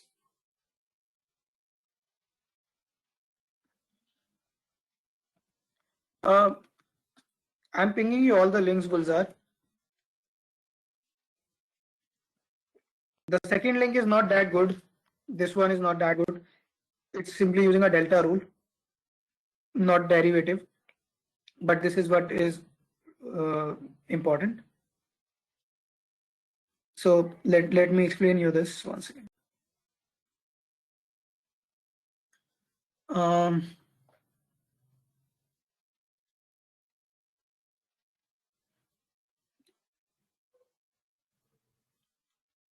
So I'm just looking at what can be easy. Yeah, I think this is quite good, very good. So see what I'm doing here. I am saying that, okay, let's say this is the output. These are the hidden layer things, and these are the weights. Okay, and here I will have inputs. Okay, I will have inputs here. So here I will have W1, W2, W3 like that. But let's say here I have some weights, W5, W6, W7. So I'm saying that initially the cost function that I calculate, right? That cost function I calculate here, which is this. And now I am doing the partial derivative, say with respect to this particular weight. So this is what the formula is. Now partial derivatives follow something known as chain rule. So this is a chain rule. What chain rule is, in general, let me tell you, if I'm saying derivative of A with respect to B is equal to derivative of A with respect to C multiplied by derivative of C with respect to with respect to B. So deriving a function with respect to B can be written in this form, which is deriving the function with respect to C, another parameter, and then C with respect to B, so that C, this cancels each other, you still reach to this. This is known as chain rule. Not all functions follow the chain rule. So read about it. What is the chain rule? Those of you who know mathematics. So yeah, so there is this chain rule, right? Not all functions follow this, but yeah, so there is this concept of chain rule, which is a must for backpropagation. So what we have to do, we have to do the derivative, and why it's needed, see, we have to do the derivative of the error with respect to this, right? But in this neuron, if I cut it in two parts, there is something here and there is something here, guys. As in, this weight, when went here, there was a summation function. And when the summation went here, there was a f function, right? You are asking Rahul, do the derivative of this with respect to do this, okay? But Rahul is saying that let's do something, that if d of c with respect to d of w you have to do, and there are these two things intermediate, जो दो चीजें रास्ते में पड़ रही हैं इन दोनों के, राइट? ये रास्ते में आ रहे हैं, तो इनको इग्नोर नहीं कर सकते हम. तो हम क्या करेंगे? हम कहेंगे कि भैया partial derivative of c with respect to f. Okay, very good. Then multiplied by partial derivative of f with respect to this summation wala function, multiplied by partial derivative of this summation with respect to w, so that ultimately this summation will cut this, this will cut this, you still reach with this. So yeah, so I'm saying that partial derivative of cost function with respect to a weight can be splitted using chain rule in the intermediate components, which is partial derivative. You are doing back propagation, so you are going in the backward direction, right? Partial derivative of this with respect to this, this with respect to this, and this with respect to this. So that's what this guy is also doing. Partial derivative of c with respect to a with respect to z, z with respect to w. तो वही जो तीन components में मैंने break किया है, वही तीन कंपोनेंट्स में ये भाई ब्रेक कर रहा है, ठीक है? So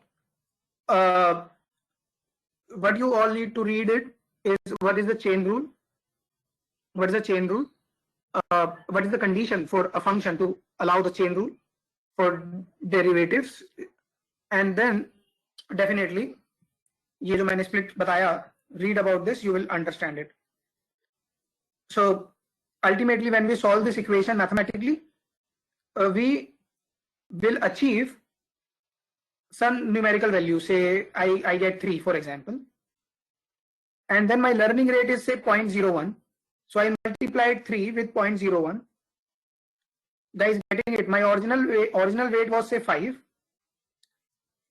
I have to subtract it with learning rate multiplied by this 3. And this learning rate was say 1. So 1 into 3, which is 3, 5 minus 3, which is 2. So the new weight is equal to 2. So that's what new weight will be, W5. This whatever the weight we were partially derivating with respect to. Guys, is it clear? Any doubt कि ये नया weight कैसे calculate हो रहा है? It's older weight minus alpha, which is learning rate, multiplied by the value which you get after partial derivative with respect to that particular weight. And this you have to repeat, as in first you will go in one epoch.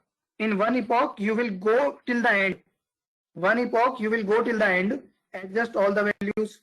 In second epoch you will again go from the right till left because you are doing back propagation. In third epoch again you will go. So same, yeah, it's like gradient descent, but just some formulae are here. The chain rule is here that you will see. That chain rule is something that you have to understand. And this is a computation graph that gets calculated behind the scene. This is known as a computation graph. So it's fine, like as I have been telling you, right? Maths is important. And ultimately the sigmoid function is one that we are using here as the activation function. So this is, you don't really need to go into this level of details, but yeah, anyone who is interested can definitely see partial derivative of c with respect to the values that weights we have. We'll keep doing that. Okay. So that's all about it. And these are different activation functions, as I told you again.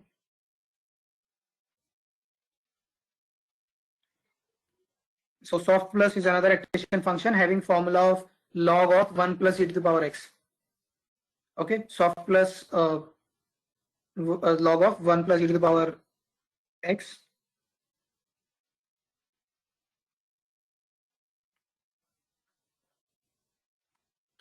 Okay, so that was about it. Let me see if anything important is there. So this is the step-by-step thing, like what all you need to do. You can read about this as well.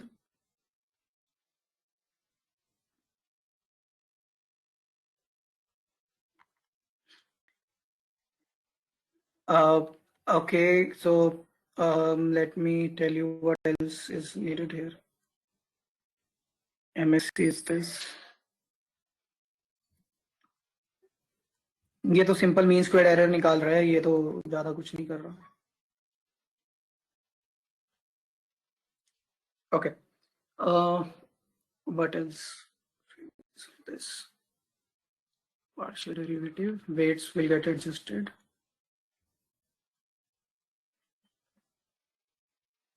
Neurons. Okay, so now you know what is feed forward, what is recurrent network, as in the name, and then the process of backpropagation where you have the gradient descent, the cost function which is getting minimized, and multiple epochs will happen here, and your weights will keep adjusted until you get to the global or the local minima.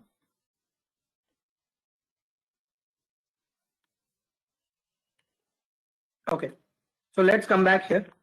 And since we have ran this model right on my machine, so this is what the model did, and then definitely there was some additional things that happened. But let me check at the back end right here. Here on the screen, मैं आपको पहले भी बोला था, अभी ये पीछे देखना जरूरी हो जाता है आपके लिए. आप जब भी न्यूरल नेटवर्क्स रन करोगे, चाहे वो कोई भी न्यूरल नेटवर्क हो, बेसिक से advance, you see here what your system is doing. So your system is trying to search first of all for CUDA. Okay, CUDA. So now here, guys, we will land into very important field which are known as deep learning frameworks, DL frameworks. Okay, very important. Keras, TensorFlow, PyTorch, ये सब होता क्या है? So now you will see, could not load the dynamic library CUDA. It was looking for CUDA. CUDA is another, I would say, framework which helps in deep learning, and my machine does not have CUDA, so it is ignoring that instead of failing. Okay, CUDA is not there, so my system, which is using a TensorFlow internally with some deep neural network library, which is like 1DN, one deep neural network, so it won't get GPUs and all and CUDA, so it will simply roll back to CPU based execution. So system didn't get a GPU, it didn't get a CUDA. This is NVIDIA's library, I will tell you, NVIDIA's CUDA. CNTK is from Microsoft, NVIDIA gives CUDA. So since I don't have any graphic cards from NVIDIA, it didn't found CUDA. It didn't found CUDA, it didn't found the GPU, it ran it on the CPU. And this process took some time, but yeah. And it's using TensorFlow, okay? So now, what are these fancy words, right? CUDA, TensorFlow, Keras. So that's very interesting. So see what I did. You have to do, guys, can you please do this? Do pip install Keras, please. This is one of the deep learning library. And please see if it's throwing you an error saying TensorFlow is not there. Please do pip install Keras.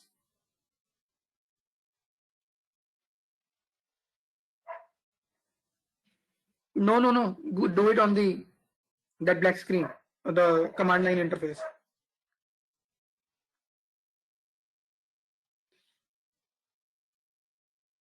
Okay. So then you also do this TensorFlow also, Pragisha? Pip install TensorFlow.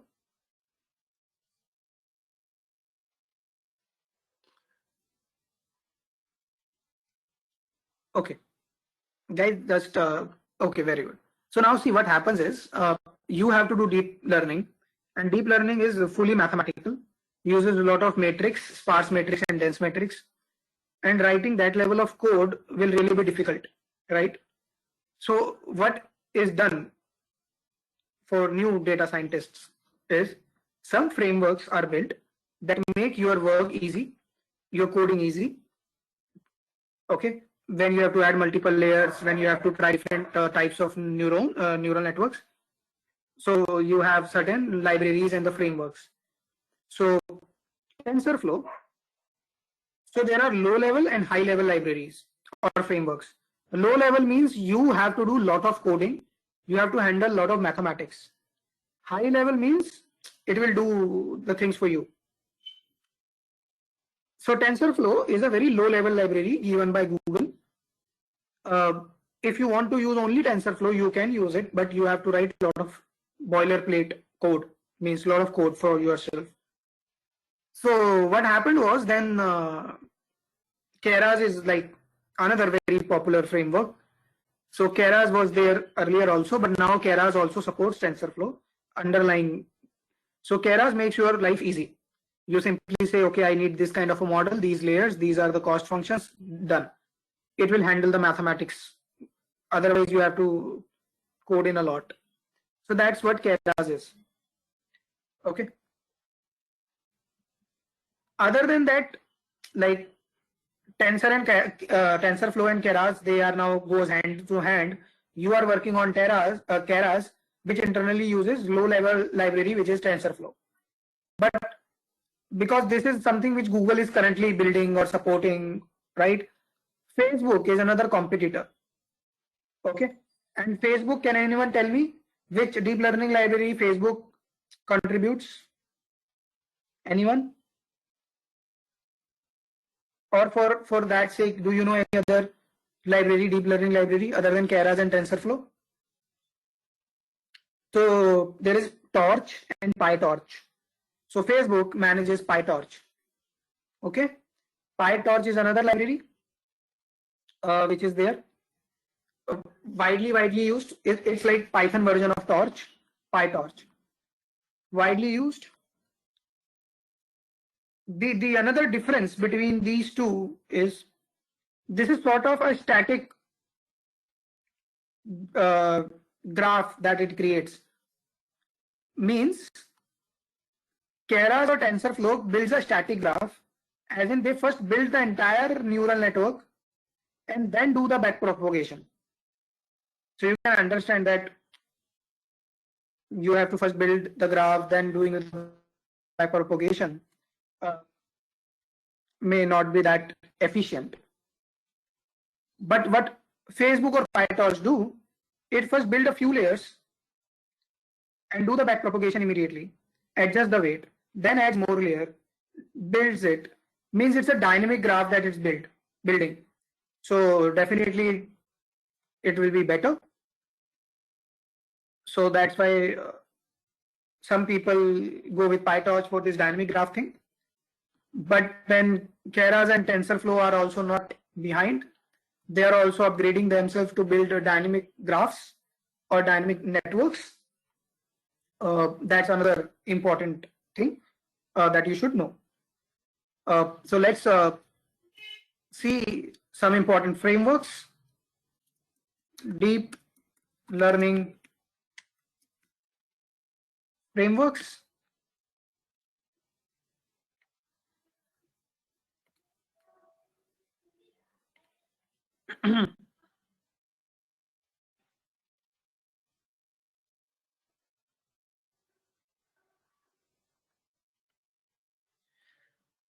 So NVIDIA really takes a lot of interest in it because it generates a lot of graphics cards, so it sells it.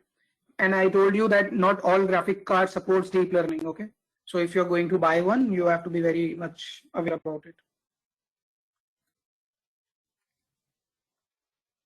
So if you start looking at here, guys, so PyTorch is like a Python package for GPU based accelerations.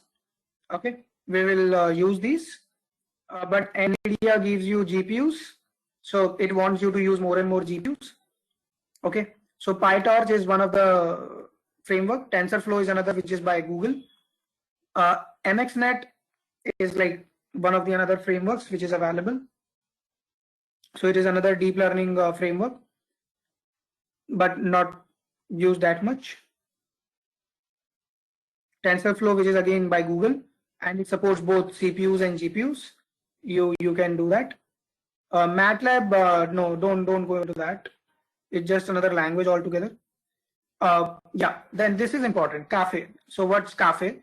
So NVIDIA works a lot with Facebook, and they gave Caffe, but now there is Caffe 2.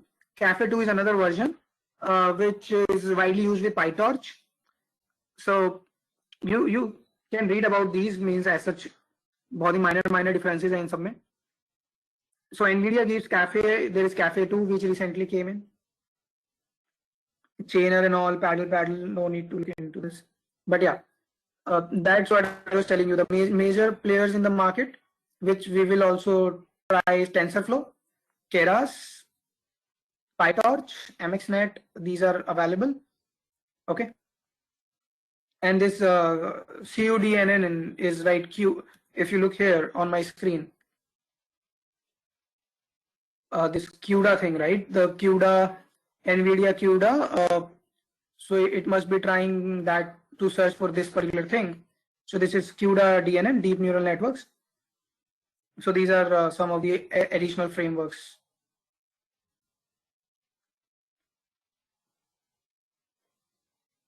So there is this Keras, and then Microsoft has another one which is very famous, CNTK, Cognitive Toolkit. Okay, so let me ping you this one. This one seems better to read. So just read about it before tomorrow's class, because we will use few of these. Caffe, MXNet, ONNX. Deep Learning 4J is something which is open source, so you can use that. Okay, so if you look at here, you have to decide what you want to use. Primarily, as an open source community, we prefer Keras and TensorFlow, but no one stops you to use these. तो ये framework है क्या? Ultimately, ये framework एक तरह से कुछ packages हैं जो आपको कुछ functions allow कर रहे हैं. जैसे stats model एक अलग package है, sklearn, scikit-learn अलग है. But at the same time इनके पीछे का पूरा जो मैथमेटिक्स है उस चीज को प्रोसेस करने का वो बिल्कुल अलग है. तो they have their own advance mathematical process to do the deep learning. Okay, sir I installed TensorFlow and Keras but not able to import on Jupyter. Nitika, it may so happen that you have to refresh or restart the kernel. It happens sometime. You just restart the kernel, it will be done.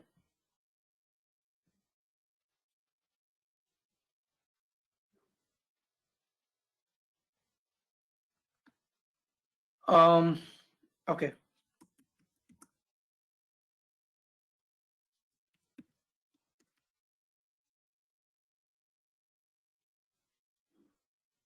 So what we will be following is we will be using Keras on top of TensorFlow. But TensorFlow in itself is a very advanced thing. So what you can do, you can read about TensorFlow, and these are some of the links on the TensorFlow.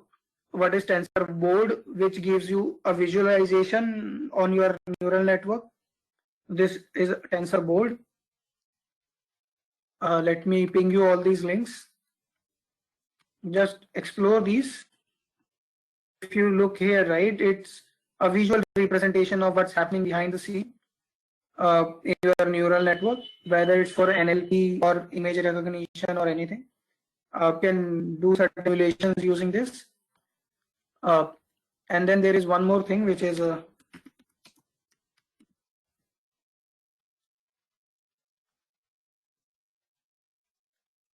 this tensor serving, how to deploy a TensorFlow model in production. So this is a TensorFlow serving, which is like serving a TensorFlow model, how to deploy it in production. So this is another link. Okay. So just try to read this. Now let me do one thing. One second.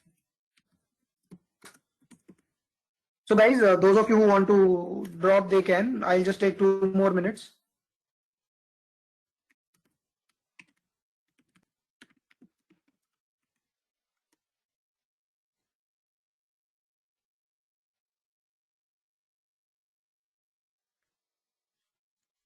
I'm just showing you a few things in the Keras backend, like how it looks like.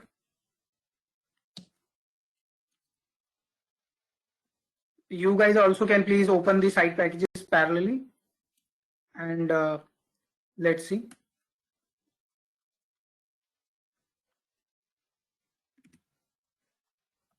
Guys, please open the site packages parallelly.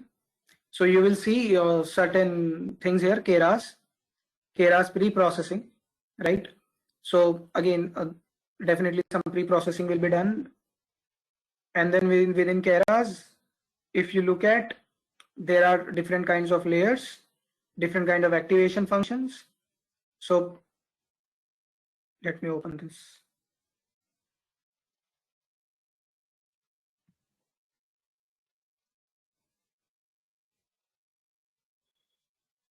So if you look at which all activation functions it supports, all those which I told you, linear function. Then I told you step function, which is not here, but then you have sigmoid. There is this hard sigmoid.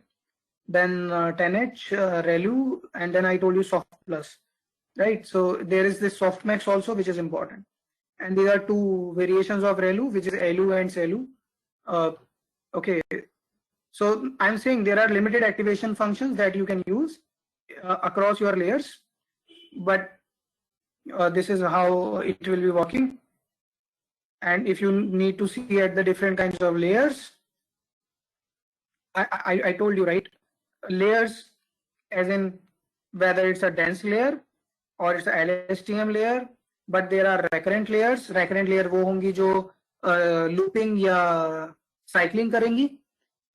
Pooling is very important.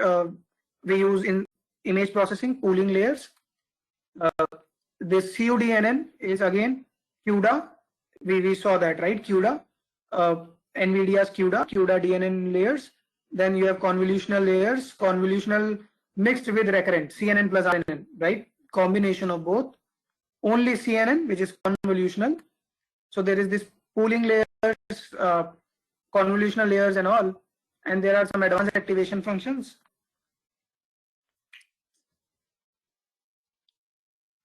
Okay, so go through all these things and we will talk about this tomorrow. But now here, if you see, ReLU, softmax, pre-ReLU, LU, this thing is important. Leaky ReLU, I'll tell you tomorrow.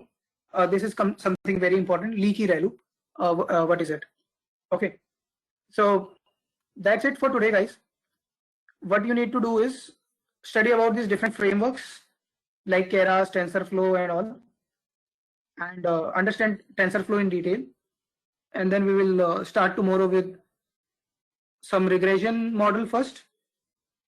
Okay, so guys, tomorrow we will start with one regression model, one classification model, and then next week we will do NLP and then image processing with neural networks. So tomorrow we will do regression classification with neural networks. Okay, so Nitika, I'm giving you the screen sharing, right? Yeah, I'm giving you screen sharing rights. Rest of people, they can drop. I'm video presenter, Nitika. Please show me.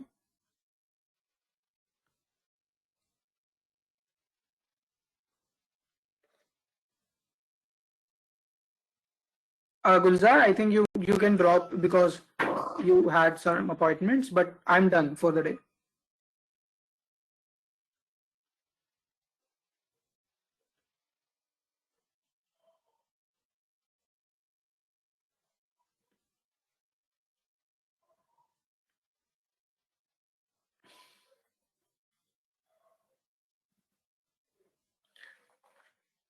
No, Nitika, it must be there. Some system not downloading PyTorch.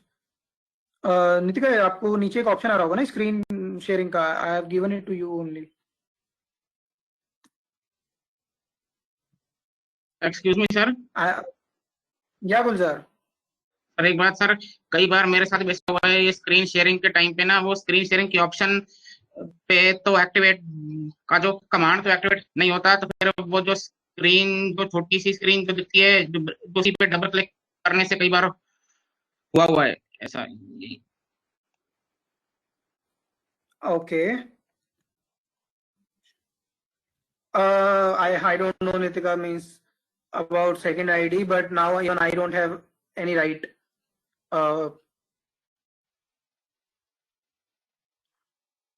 So I've also lost the right. So is Karan or Damini are there? If you can make me back the presenter.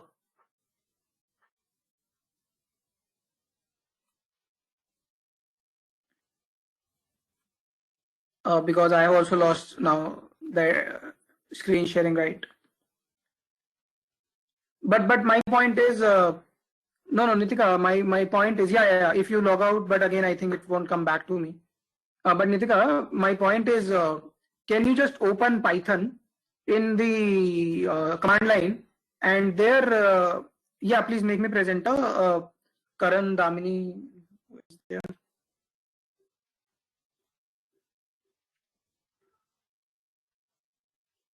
Okay.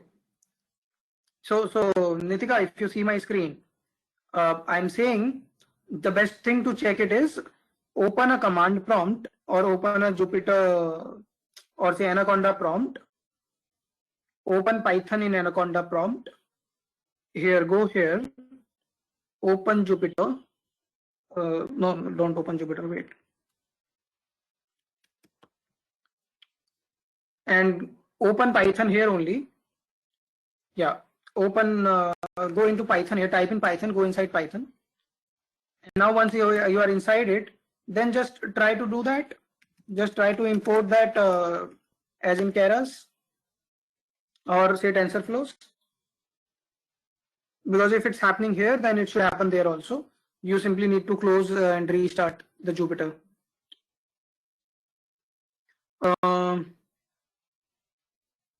So if you see, it's importing the Keras, but while importing Keras, it's not checking the GPUs, not getting GPUs and all. So it will switch back to CPU.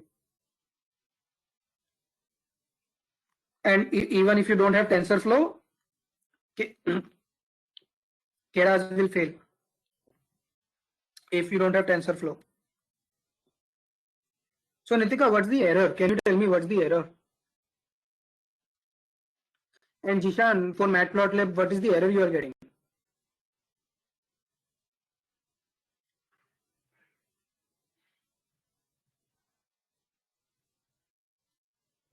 Jishan, I'm making you the presenter. Sir?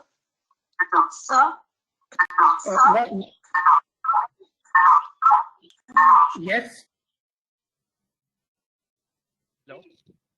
Sir, I'm getting this error.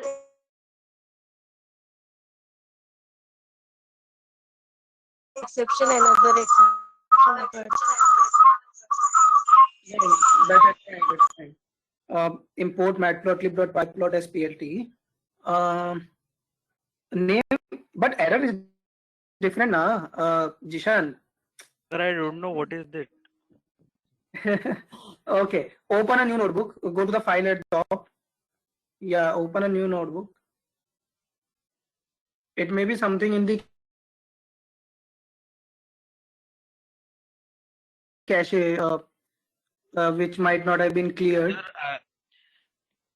Sir, I install Anaconda notebook and install again. When did it started to happen? Sir, today itself. आपने कुछ किया था जिससे ये error आनी शुरू हुई है? नहीं सर, ऐसा कुछ नहीं किया है अभी. Import सिर्फ ये करो, सिर्फ import matplotlib, don't do anything. Matplotlib.pyplot. No, only matplotlib. Only matplotlib. Sir, see.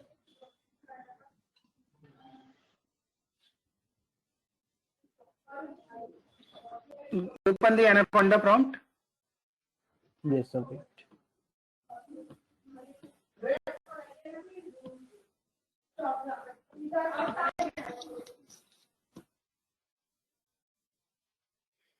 Nitika आप अपना एरर पिंग कर दो मुझे. सर मैं पिंग कर रही हूँ आपको error.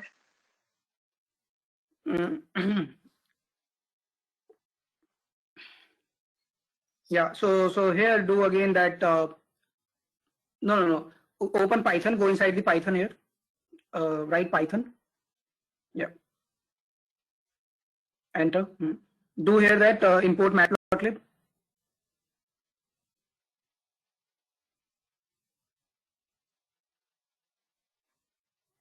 Okay. Come out of it. Control Z. Control C, Control Z, whatever. Do this pip install matplotlib again.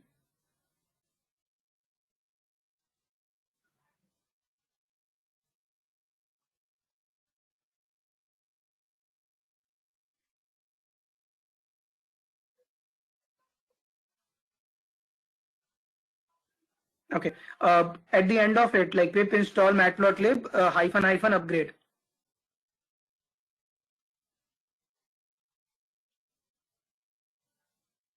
Can No, you वही please कमांड में एंड में -- अपग्रेड लिखो एक बार.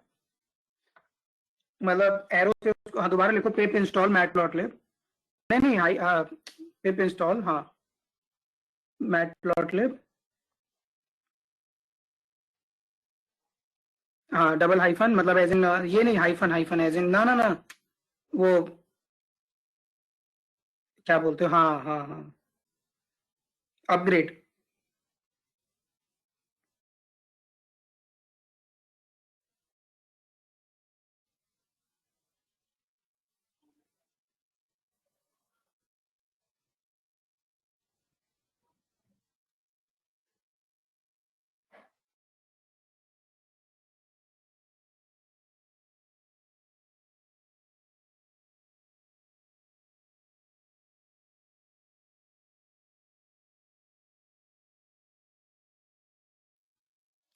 Did you went in the side packages and did something?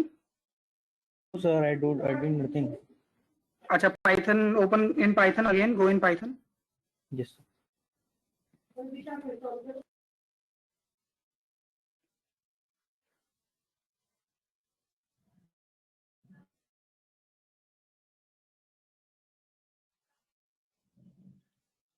Do it again.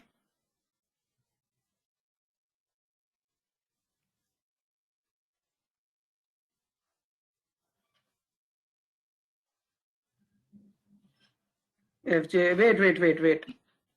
Let me check. Can you increase the size of this? Okay, no, wait. I increase. Wait. Name this. Rohit is a student of FJ.66. Got it. File this. Trace back this. Okay. So go to this. C users G matplotlib.py. There is this file, right? So that's the issue. I got it. I got the problem. Where's the problem?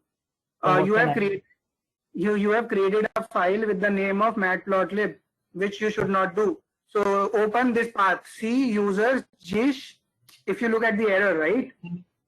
In command anaconda prompt. नहीं, नीचे को error दिख रहा है. FJ दिख रहा है. हाँ. इसके ऊपर जाओ. फाइल का एक पाथ दिख रहा है इसके ऊपर. इसके यहाँ पर जाओ. ये वाली फाइल जो आपने बनाई है ना, जिस तक जाओ. सिर्फ जिस तक जाओ और ओपन दैट पाथ.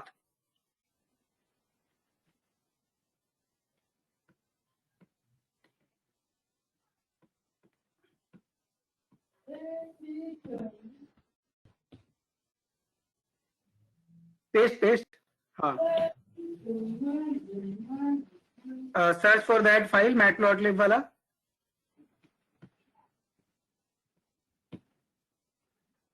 एक्चुअली क्या हो रहा है Zeeshan, I will tell you.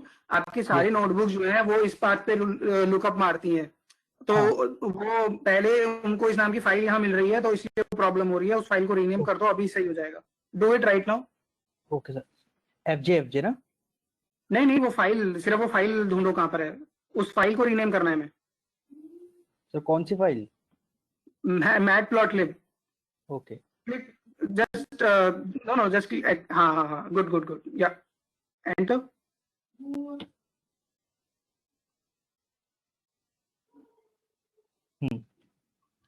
ये जो फाइल है matplotlib.py, ये फाइल यहाँ पर कहाँ से आई है? Sir I don't know. ये 22 तारीख को आपने बनाई है। इसको राइट क्लिक करो, right click, open in notepad.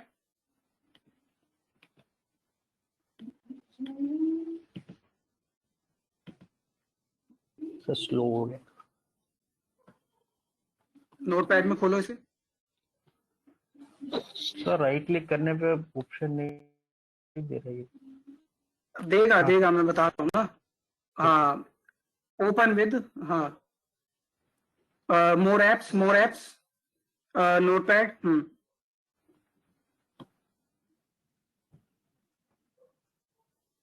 Yes. अब ये तुम कुछ खेल रहे थे, स्टूडेंट क्लास बनाई, तुमने ये सब किया, तो कैंसिल करो इसको, बंद करो। सब पूरा इरेज कर देता हूँ।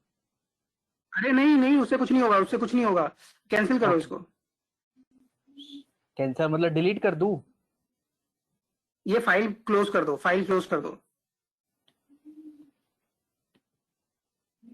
हाँ, कर दी। इस फाइल को नाम चेंज करो, मैटप्लॉटलिब का नाम चेंज करो, इसको कुछ और लिखो something like testing practice, something like that. See, never give the name of your files with the name of any package. Okay. Otherwise, it's not looking for the matplotlib, rather it's looking for your file. Now go back, it will work. Open, do this. Okay. Sir, done. Yes sir, thank you. Okay, welcome. So Nitika, I'm giving you screen sharing right. कौन से वाले को, capital N या small n? Sir wait hold on a second, मैं इस पे log of कर रही हूँ, फिर आप जो बचेगी उस पे मेरे को करना। नहीं, I didn't get it. अच्छा, okay. Jishan, can you give me the right back, the screen sharing, make me presenter, or directly make Nitika the presenter? Sir, Yes. PyTorch is not necessary to download, right? नहीं, अभी के लिए कोई जरूरी नहीं है, but जब मैं अगर करूंगा तो मैं बता दूंगा, अगर कोई एग्जांपल आपको मैं करवाऊंगा तो। बट हमारा सारा काम केरास से और टेंसरफ्लो से हो जाएगा। सर बट ये पिप इंस्टॉल से डाउनलोड नहीं होता। नहीं, कोई प्रॉब्लम नहीं है, आप को उसका कुछ याद रखने की जरूरत नहीं है। ओके जस्ट डू दिस ना। सर वो कॉन्डा इंस्टॉल से हो रहा है, that is given in its site on the site of PyTorch। हाँ, जैसे भी हो रहा है, मतलब मैं तो खुद नहीं याद रखता ये सब।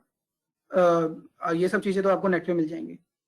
कई बार कैपिटल पी से होता है, कई बार स्मॉल पी, या कई बार कुछ और नाम भी होता है साथ में। तो बहुत लंबा नाम है एक्चुअली इस पैकेज का, तो it's not just one thing, it's downloading a lot of things, torch audio, Ninja and correct, it will download a lot of packages. Yes, Yeah, you have now the screen sharing, right?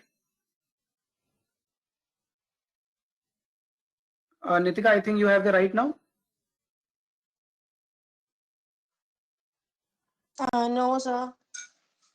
Jishan, you still have the screen sharing, right? Can you give it to me?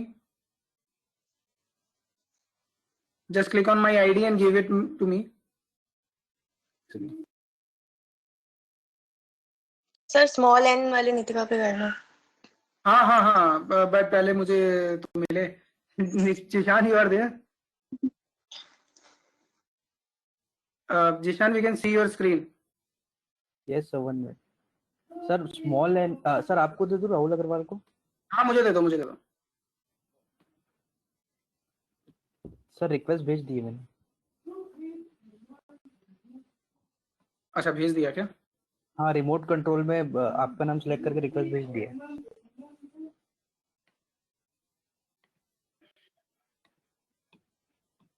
पता नहीं यार, एक second. हाँ, I got it. Yes sir. So I'm giving it to Nitika. Small n. So Nitika, you are presenter now.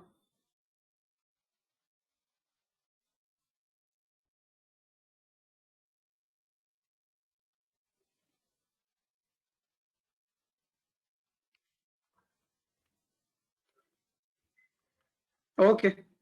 Those of you who want, they can drop. Nitika, do you have the right now? The bottom screen. Sir, this is the error I am facing.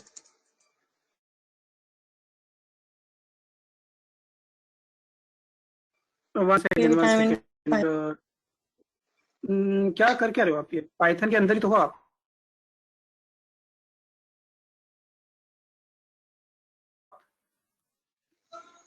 Sir ये error आ रहा था.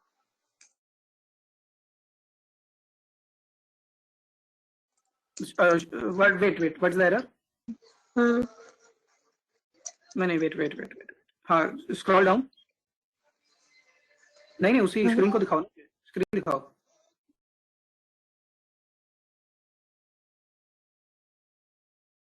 Scroll down.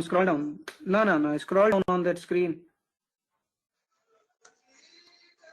Nitika, am I audible? हाँ. Just scroll down. DLL load failed while importing the PyWrapper and Pylint Python. Okay, testing Pylint enabled import error, trashback error, failed to load the native TensorFlow runtime. DLL load failed while importing the PyWrap. The specimen model could not be found. ठीक है. Okay, go back to that Python command prompt पे जाओ. Command prompt पे pip install TensorFlow एक बार दोबारा चलाना. Already installed आया था सर. Do it once.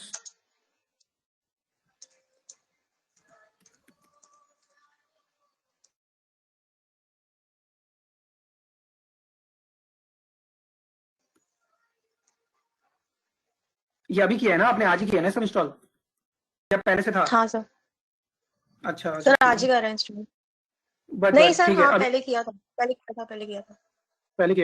ठीक है, एक बार वो करो, पिप इंस्टॉल के रास करो दोबारा. और आपका मशीन कौन सा है? इट्स अ विंडोज और what? Mac? Windows. And which version? Version processor में. नो विंडोज 7 और Windows 10 and i7 processor. Okay. Keras is also okay. Install Keras.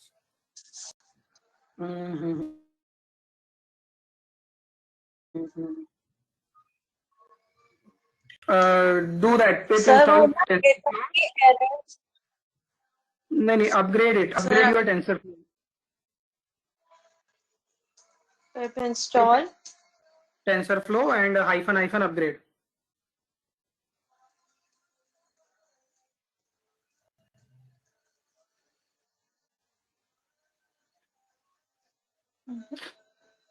नहीं, क्या हुआ? पिप इंस्टॉल कह रहा हाइफन अपग्रेड. अच्छा.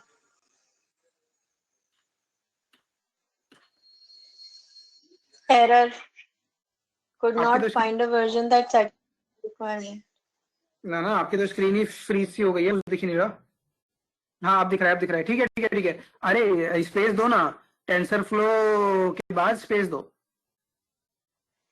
ओके. वरना वो सोच रहा है कि TensorFlow हाइफन अपग्रेड नाम का कोई पैकेज है. आप तो TensorFlow को अपग्रेड करना चाहते हो ना, कि गेटिंग इट ना. हाँ, डू इट. ओके, तो do it. It will uninstall and reinstall. Already okay, satisfied. क्या हो रहा है? ठीक है, you leave it then if it's already satisfied. Where is the error? I'll look into it. It may be because of some base settings of your machine, because not all laptops will support it. We have to do some maybe settings. You can Google this. Sir किया था मैंने, पे देखा था वो error के codes हैं, कुछ मैचिंग कोड भी मिल गया था, बट उसमें पता नहीं क्या आ रहा था कि विजुअल क्या है वो, C++ visual distribution something. Okay. Go back to the error. जो import error है, मुझे आपने पूरी पिंग नहीं की है. Fail to load native TensorFlow runtime. Sir पूरी करूँ? हाँ, ये जो सारा एरर आ रहा है, सारा का सारा एंड तक का एरर मेरे को पिंग करो। आपका टेंसर फ्लो सही से सेटअप नहीं हुआ है। हाँ, send it to me.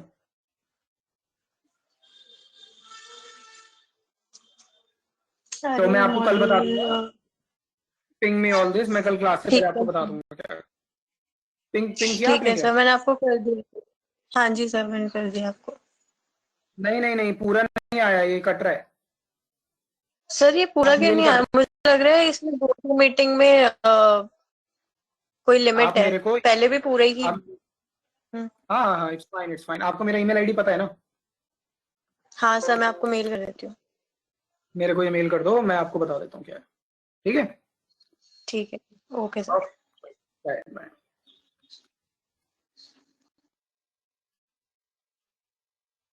Karan, you can or Damini, you can close the session. Thanks a lot.